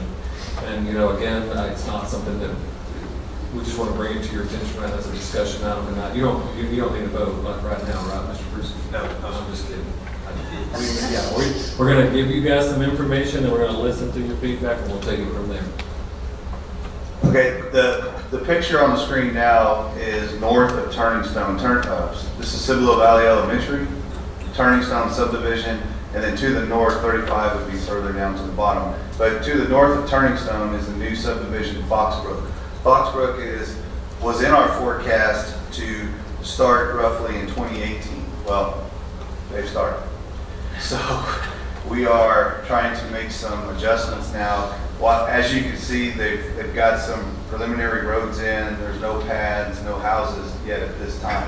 So what does this mean? Well, for this area, as Dr. Gibson alluded to, it is a high density area, even more so than our normal 0.7. We're almost getting a child per house. And with that then would accelerate the number of students elementary students going to Cibolo Valley. So what does that mean as far as on our maps? This is in the upper left corner, the current zone in red. So Foxbrook is to the south of this. Here's Turning Stone. So what we are investigating and will look toward for some possible action is to bring that zone down and follow the property line of Foxbrook, turning Foxbrook back into Sipple Elementary Zone, and thus alleviating Turning Stone from crowding so quickly. Basically what we're doing, if you look at it as far as metrics, Cibolo Valley is looking to get to about 1,000 kids in about 2 years. Sipple's looking to get to 1,000 kids in about 6. So that's kind of the mindset here. So there's a little bit of a two-step process here. So this is the Foxbrook subdivision. About 230 homes planned right now. We're looking at about the first phase, I believe, is about 55 lots. So we're looking at about 55 kids. Of that, the elementary is higher in this area. To quote one other metric here, to keep in mind that the Cibolo Valley attendance zone accounts for 35% of the new homes in SCUC. So that little zone there for Cibolo Valley is 35% of our new homes. Take Paschal, Schertz, and Rose Garden combined, barely make 38. So we've got some density in there. So anyhow, on the Foxbrook side, this is a discussion that Dr. Gibson was talking about. There's a follow-up here, if I could touch on briefly, and to show our connection and our constant monitoring of this with our demographer as well as with the city planners. The line, if I can get your view to the bottom here in the blue, there is now a proposed road coming across from 1103. The proposed blue here, that's Kaler-Veazey tract. In this tract is all proposed to be one subdivision. The line that you see here could have, and is planned to have, a major road in the city of Cibolo. Probably the size of like Schertz Parkway or Cibolo Valley Drive. So this is from 1103 heading north up to Green, up to Green, cutting right through our property. This would be Weidner.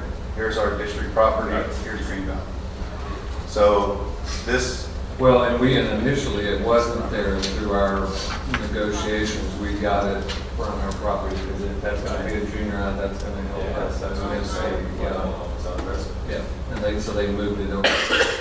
So with that being said, we're also trying, if we're moving to make the zoning change or proposed zoning change up here in Foxbrook, is to also then change the line which would go down here along the roadside to the yellow.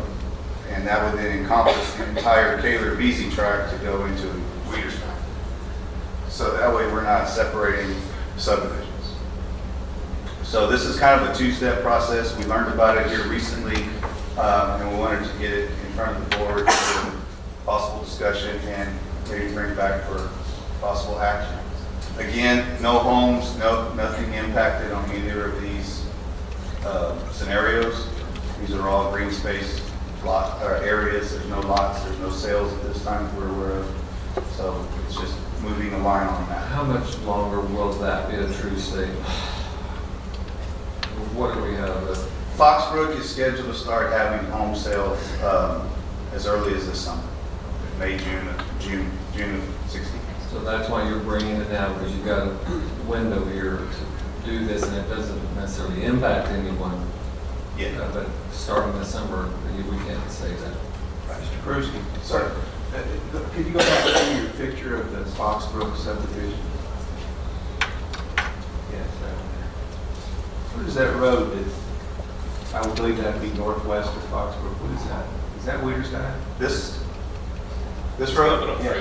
1103. Oh, it's 1103. We're looking towards Steel. Steel is down a little further. Here's the intersection of the new aligned intersection in Green Valley. I'm turning around. Okay.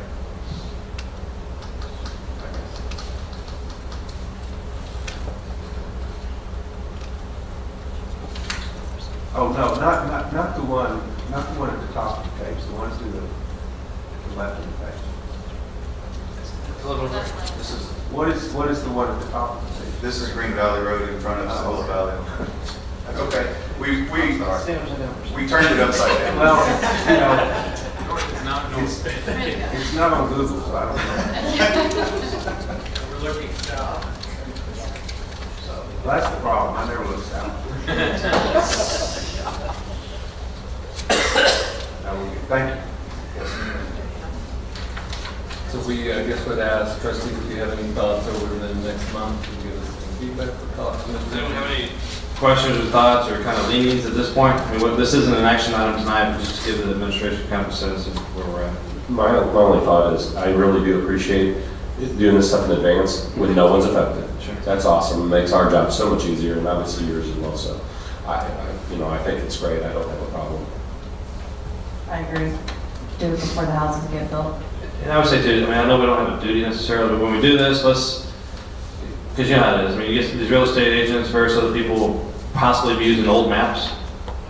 And they go out and pitch these neighborhoods on certain schools, and if we do change the map here, which looks like we're probably going to end up doing, at least try to communicate to those that are involved what we're doing. At least the developers, let the developers know, because their sales offices there always have information on this is in this school, your house will go to this school, these schools.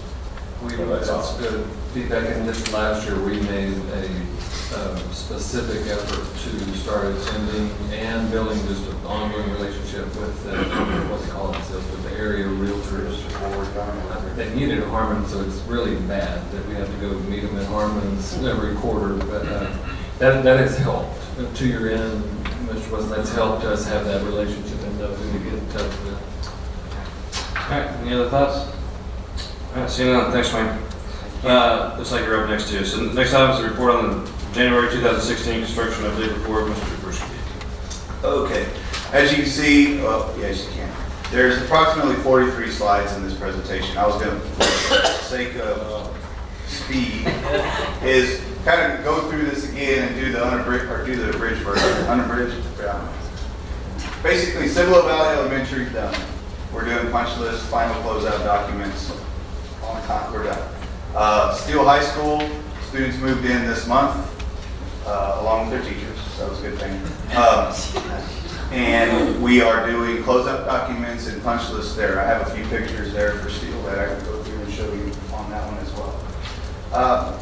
Number 4, rear gym replacement, done. I think we're working on closeouts on that HVAC project. We're still trying to close some things out there, minor things, punch list, and just signatures and final haggling of things. Campus improvement, or the campus entry improvements, complete, both the bond side and the capital side. We're working through a few small minor details. Again, documents need to be finished up. And then stadium improvements, the track and the press box there at the district stadium. So what I was going to do then, unless otherwise, is go through a few of the slides there for Steele to show some of the completed project there, and then show where we are for Dobie. If you haven't driven down Portville, pretty much the same right now. We look at the pictures that we'll show here, and then I'll entertain any questions that you have there, if that's okay.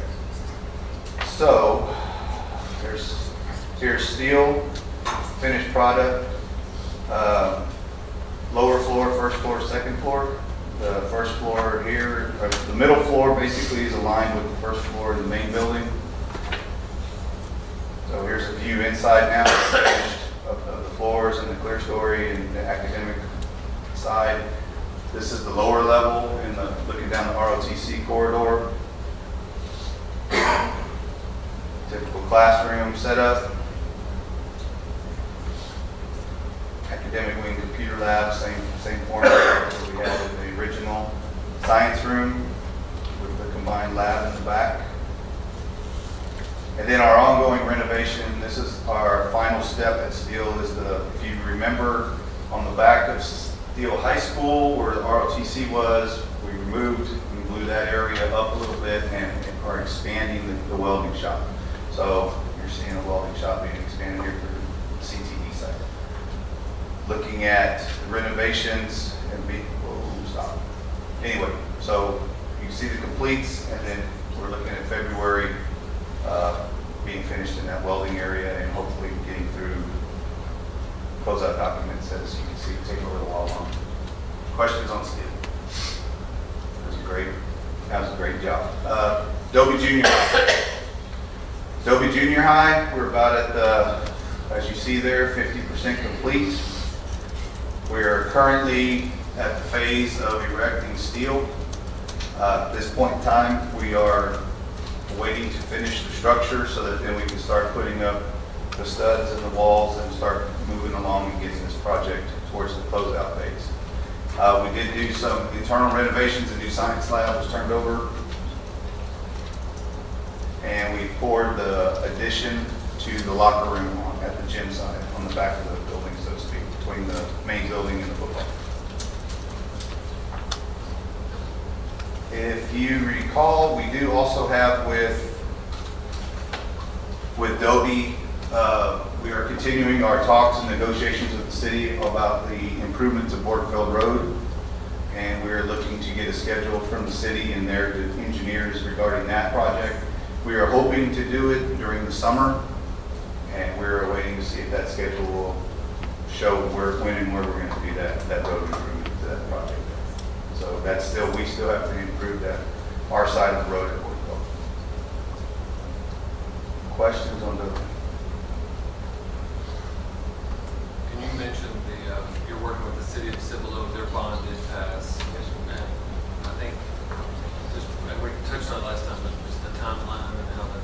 we're hoping to get the schedule from their engineers and from their officials here shortly to where we can start getting a fine idea of when the project would actually start. We are aiming, meaning the city, the district, are hoping to do this in the summer so that this campus then, when school is starting, if there's no other construction to deal with in front of the campus. It'll still be along Porterfield, but the project is to start at Porterfield and Dietz and work towards Weirstein Elementary.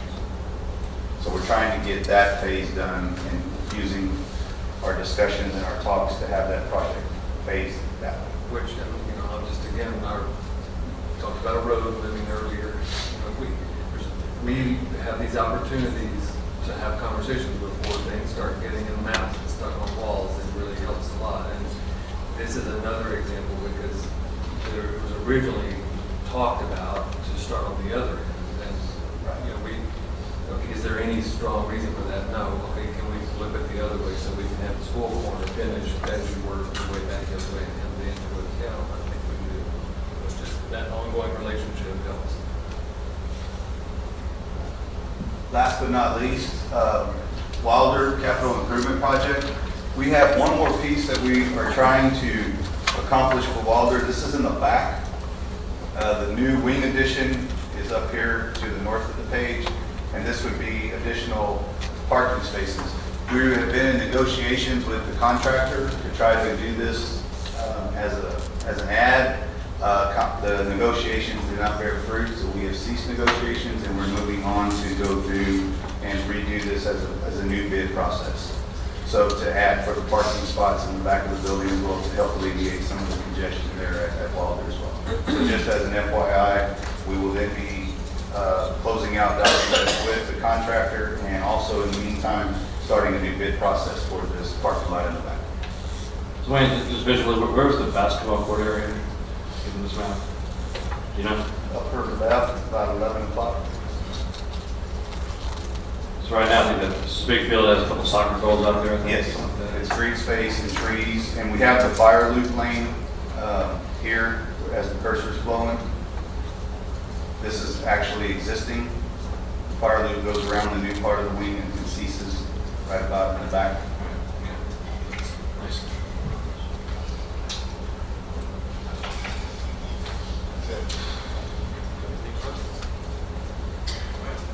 Thank you.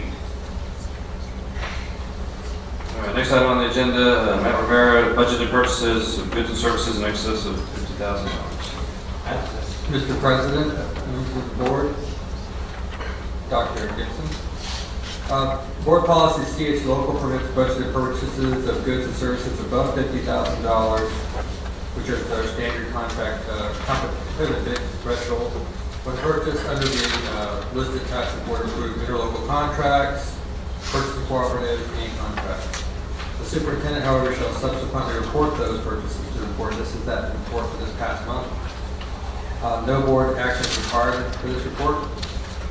We did purchase 4 new Sunwood passenger school buses, just over $381,000. And we also purchased a district Microsoft school licensing desktop bundle for just over almost $62,000. Those were our 2 purchases this past month. Again, this is basically for informational purposes. Does anyone have any questions about this? Okay. All right, thanks, Matt. Just to let the board know that the next item is for discussion dealing with Live Oak Hills property. We do have some questions about that, so that's the topic that's better discussed in closed session. So does anybody have any objection to just moving that to the end of the meeting when we go into closed session for personnel reasons? Objection, okay. All right, we'll move on to consent items 1 through 4. And again, any board member can ask to have these pulled out individually for individual discussion and vote. Otherwise, we just vote on these as a whole. So does anyone want to pull out any consent agenda item? Seeing none, do we have a motion on the consent agenda items? Mr. President, I move the Board of Trustees approve the consent agenda items as presented. Second. Motion and second. All those in favor, please indicate aye by raising your right hand. Any opposed, same sign. Motion passes unanimously. Next item, action items. 1, request for board approval, solicitation for district external audit services. Mr. Rivera. Thank you, Mr. President, and members of the board, Dr. Gibson. So periodically, it's about every 5 years, we've been going out for requests for qualifications for certain professional services such as architects, engineers, and auditors, external auditors. A request for qualifications was issued according to our Texas Government Code. And in order to increase efficiency, the contract term typically is 1 base year with 4 option years, depending on their performance and service. Selection was made after receiving the qualifications based on the basis of demonstrated competence and qualifications to perform the services required. Patillo, Brown, and Hill's experience in governmental audits includes over 20 school districts. They've gained a lot of experience since beginning business in 1923, and have a department that's dedicated to performing governmental audits. They also have over 100 personnel on staff to provide services to their clients. We received 4 proposals, and these proposals were evaluated in response to our solicitation as noted below. When evaluating requests for qualifications, the evaluation team is specifically told we don't look at price. We look strictly on their competency, the demonstrated performance, and their qualifications. Based on that score, Theo Brown and Hill was number 1, followed by Bell Harrison Project.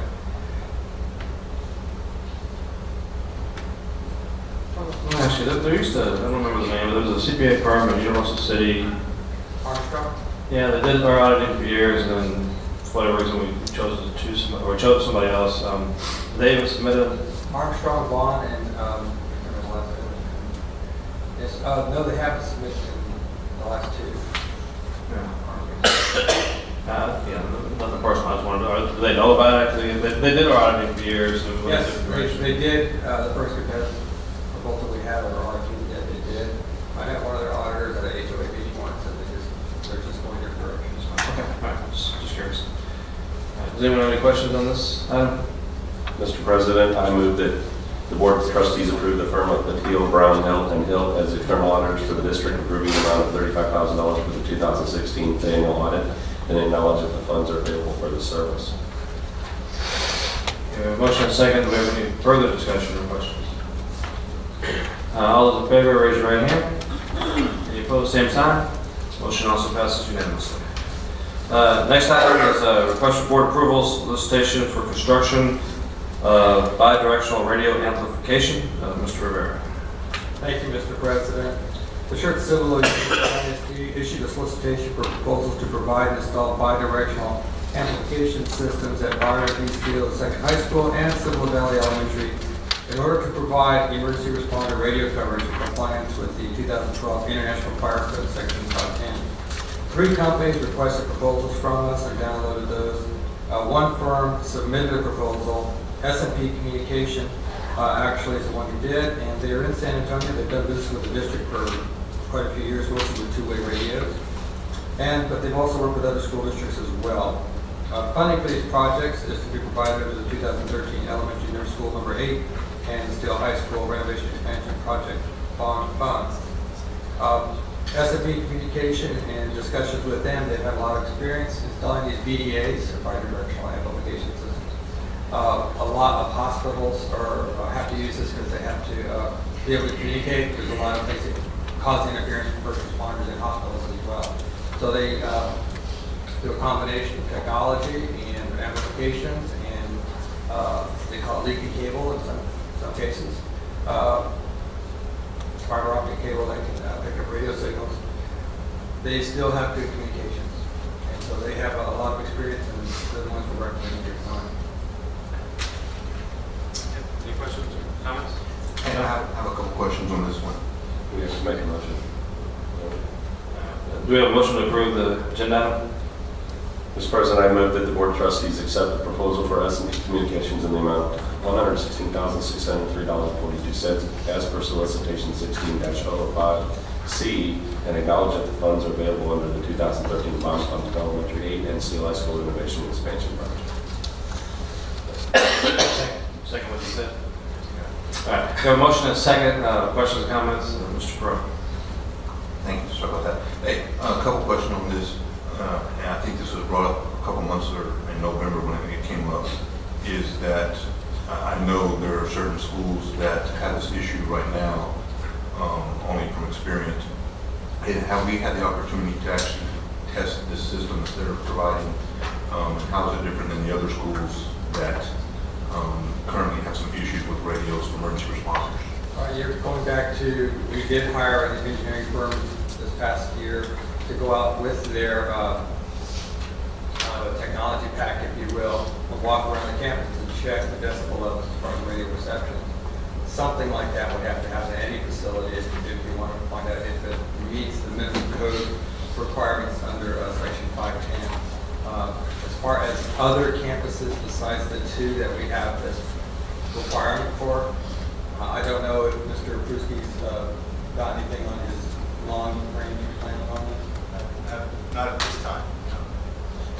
I would ask, like I said, only from my experience in my conversation, I think with the Cibolo Police Department as well, that at some point we, just walk through with the officers and test, because I know that there are certain schools that truly just have complete dead spots when it comes to radio traffic. And there's been a couple times I know we try to get a hold of officers at campuses and their radios just don't get out. So as a side note, in addition to this, I would ask that we test certain schools. And just piggybacking on what you said, sir, I asked SFP Communications, the guy with his gizmo was walking through a walkthrough with us one day, and he was walking with us. How do you test, how do you know what you're going to do is going to work? So what if we spend a sizable amount of money, does it work? Well, we have to have either fire or police with us and checking it out, making sure we have to get some participation for first responders to make sure that we're tweaking it just the right way so it will work for them. And in a major metropolitan area just across the highway over there, it's hard sometimes to get that kind of participation. But our city of Cibolo, I believe, for instance, I know I said we will give all the support you need to make sure this system works. So we're going to have some, I'm sure we'll have someone there to help us make sure, help our technicians make the system work for us all. I think the city of Schertz just said the same. Yeah, if you have problems with Schertz, let me know. I mean, I wouldn't think that, since we have an agreement with them, just the SROs would be able to help us with that, wouldn't they? The student resource officer? Yeah, we just need to make it, we have a long list of projects, so we're just going to need to know if this needs to be on that list. We have a lot of projects. And specifically in our area, I know Forward is one of them. I mean, there's almost no radio communication down there whatsoever. So in addition to this, as a side note, I would ask that we maybe coordinate with them to test it and see what we need to do for that. Because if we ever needed to contact someone there for whatever reason, for emergency, we truly have no radio communication with them whatsoever. Mr. President.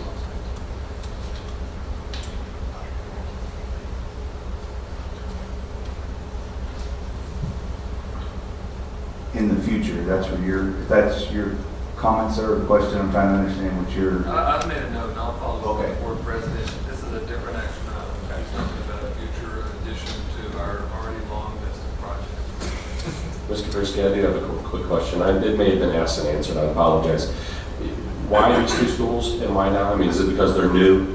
I mean, is that all this yes. is just because they're new? The short answer is yes, That's because of fine. elementary school, and yes for steel because of the amount of square footage we added to the building. Right, okay. Good. So do we anticipate Adobe as well? I anticipated yes. Okay, because we added, Yes. and maybe Wilder. I mean, just because we added something, is Well, no, it's a this percent. comes up? It was a percent of the whole. I'm going to introduce for that one. That's okay. Nick Tuttle from AGCM was running point for us for the district on this. He's one of our construction consultants, and he's my guru in this area. So I'm going to. Okay, so it really just boils down to me is that if this is just because we added square footage, okay, I get it. You know, you don't have to make a big deal of it. But if we're looking for an entire audit, you know, that's usually the story. The issue between Wilder, Steele, and the elementary school is the elementary school and Steele fall inside the Cibolo jurisdiction, which was on the 2012 code, where Schertz was falling under the 2009 code. Oh, okay, so there's just, we're in code compliance is what, okay, all right, thank you. And just to clarify, my comment to you is twofold. Is one, in the future, yes, but also just knowing like Corbett is a new school. and you were too. And so what I asked is during this process with these two particular schools that, you know, as Ms. Wilson said, before we finalize it, we actually have the people test it out to make sure it works. Just because I know that they're having some issues.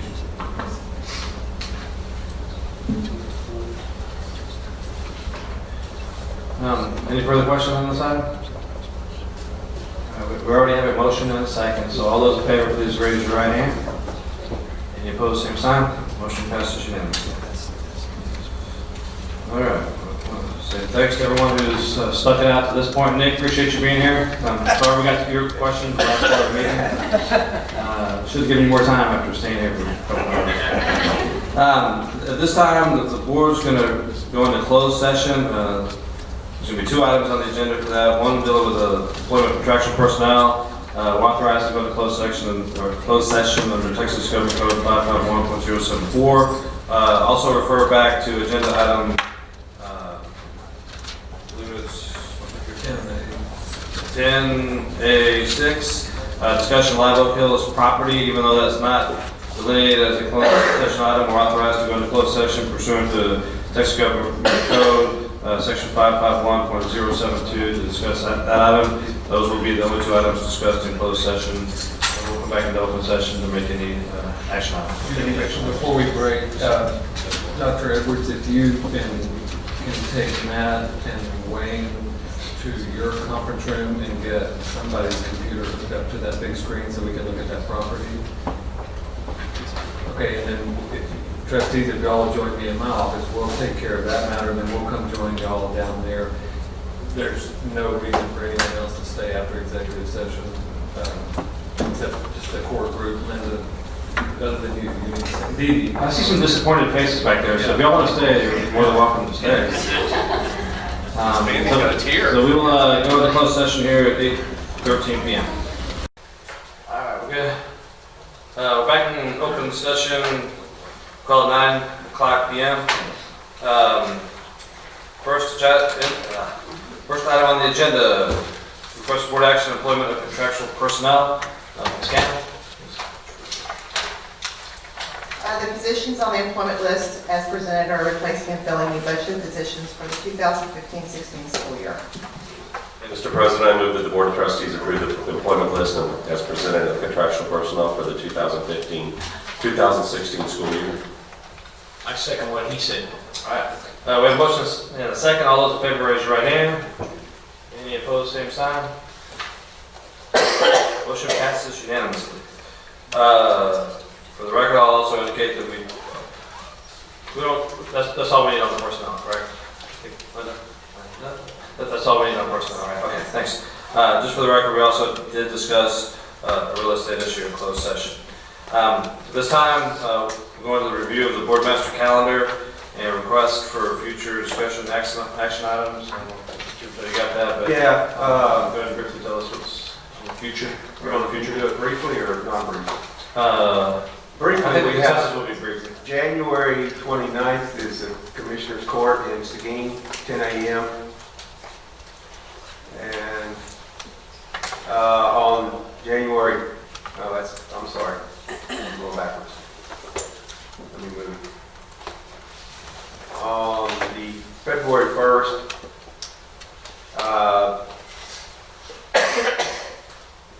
that's just athletics schedule. February 2nd, City of Universal City, I guess that's council meeting. Let me move on to February. Yeah, City of Universal City Council meeting 6:30 to 7:30, February 2nd. On the 9th, very busy schedule. 11:30 is Tri-County Chamber of Commerce. At 6 p.m. on the 9th is Schertz City Council and Cibolo City Council at 6:30.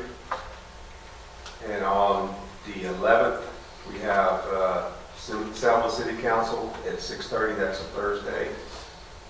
11:30 a.m. on the 16th, Schertz Chamber. I think they just call it the Chamber now. And on the 18th, we have our regular board meeting in February.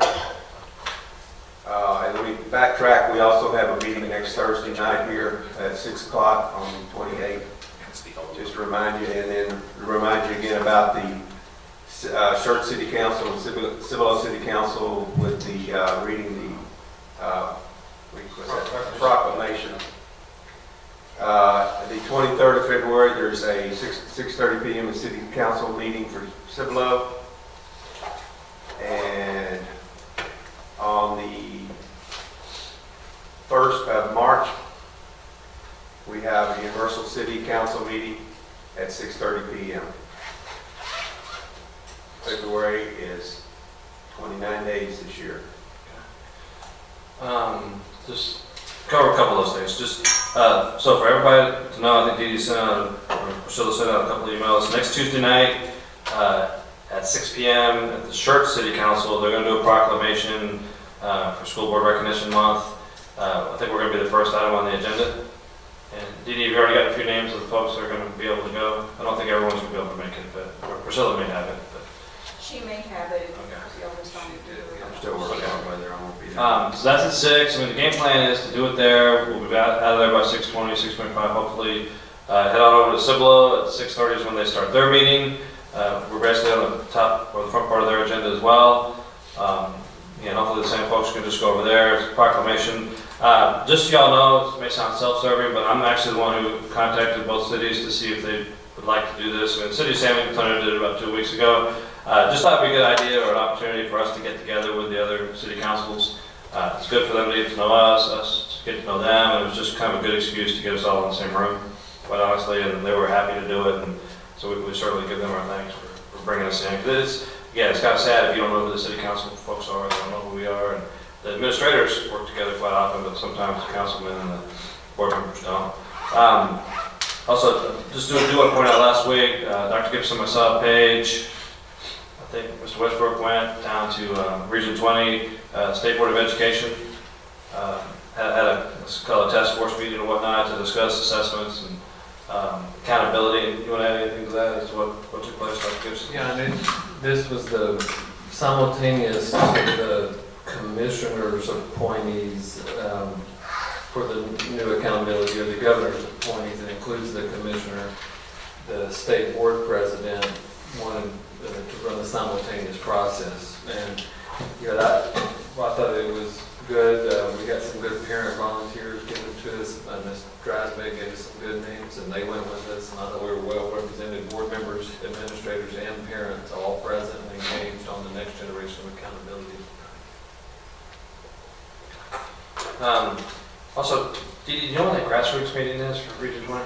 Yes, it is on the 4th, and I actually updated my Google Docs calendar, but it's not reflected when we look at it on the website, so I'll have to find out what's happening. It's February 4th? It is February 4th, and as of right now, I have yourself, Mr. Westbrook, Dr. Gibson, and Lieutenant Carew.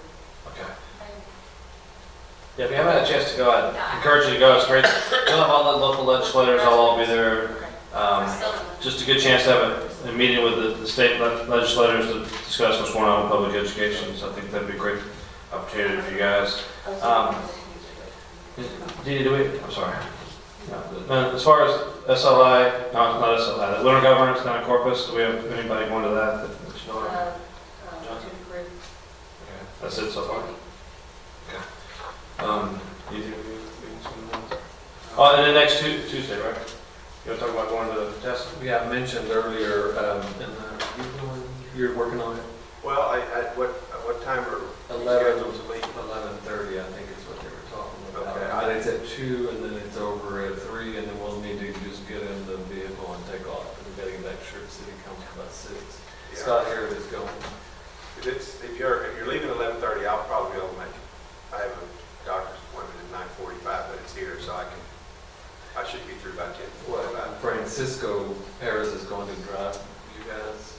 We're already up there, and then that way we don't have to worry about it, and he can actually leave the workshop early and get in the car and go park outside so that we can make a quick departure to get you back to the city council meeting.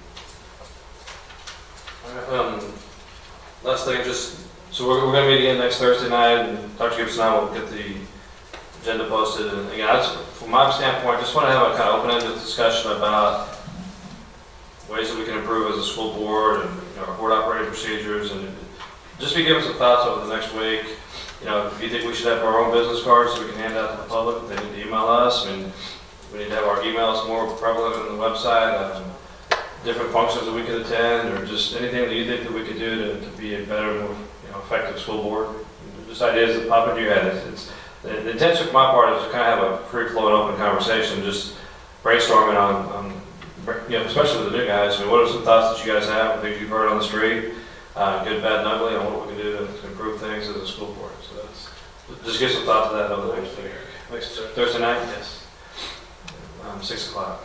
I guess also as far as I remember one down here, this will be the time that in the meeting, if you guys do have any agenda items or things you'd like to have our board or the administration discuss or a report or something along those lines, now would be the time to just kind of raise those. Some things would be good for board meetings, some things maybe just kind of kept more in-house for just one-on-one meetings with Dr. Gibson, kind of just depends. But does any board member have any items at this time they'd like to, for us to take a look at in the future? And I'll just raise, I know there's been some discussion about open carry and concealed handgun and all that, and is that something you foresee coming to the board to discuss, or that's going to be more or less an administrative type regulation, or how do you see handling that issue? Yeah, it's a really interesting, we know that DH local will come to the board for a policy recommendation. And without jumping into that full discussion tonight, that the policy is related to personnel, and basically, this is not necessarily part of the open carry, but I think there were several points that got raised. What we're looking at when I have a discussion with the board and potentially bringing in a proposal to allow our staff that are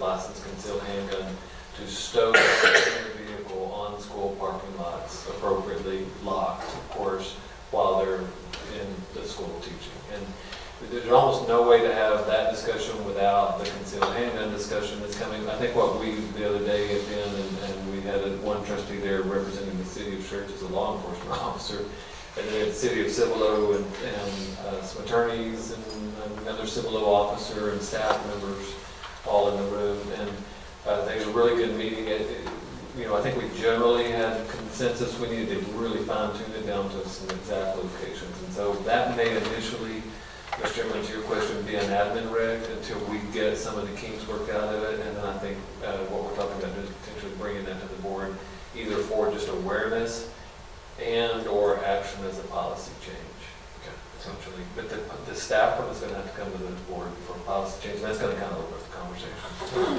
Does everyone understand that? Any questions on that? Okay. All right. I just, in case it's something swimming around your head, a premise is a premise, and now legally we know that's when you cross the threshold of the door and you start into the building. So that is not in question. What became in question is property.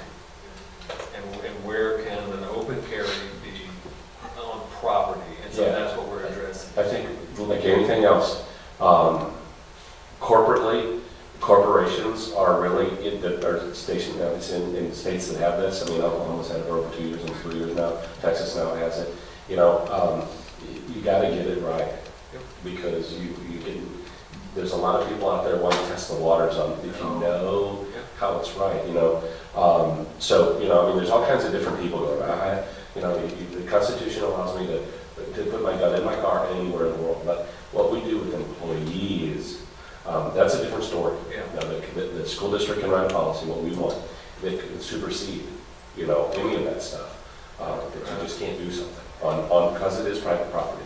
The school district can do that. You're exactly right. So we just want to tread lightly, and I think it'd be very good to get expert. Let me just throw this up. So tonight's, apologies, tonight's not really to talk about the topic per se, but just kind of get a sense where we're at. But does the board member want to have a possible discussion of this as we're going? It'll be, DH local will be on the February agenda. Okay. I look forward So to I look forward to see what Tassie says to us. Because the lawyers will look at that and give us recommendations. If they don't recommend, I think that's it. Okay, so the board members will be given an opportunity to ask questions, discuss this, kind of have some input during our February board meeting. Everybody okay? Okay. All right, anything else? All right, if not, then we are adjourned at, let's say 9:15 p.m.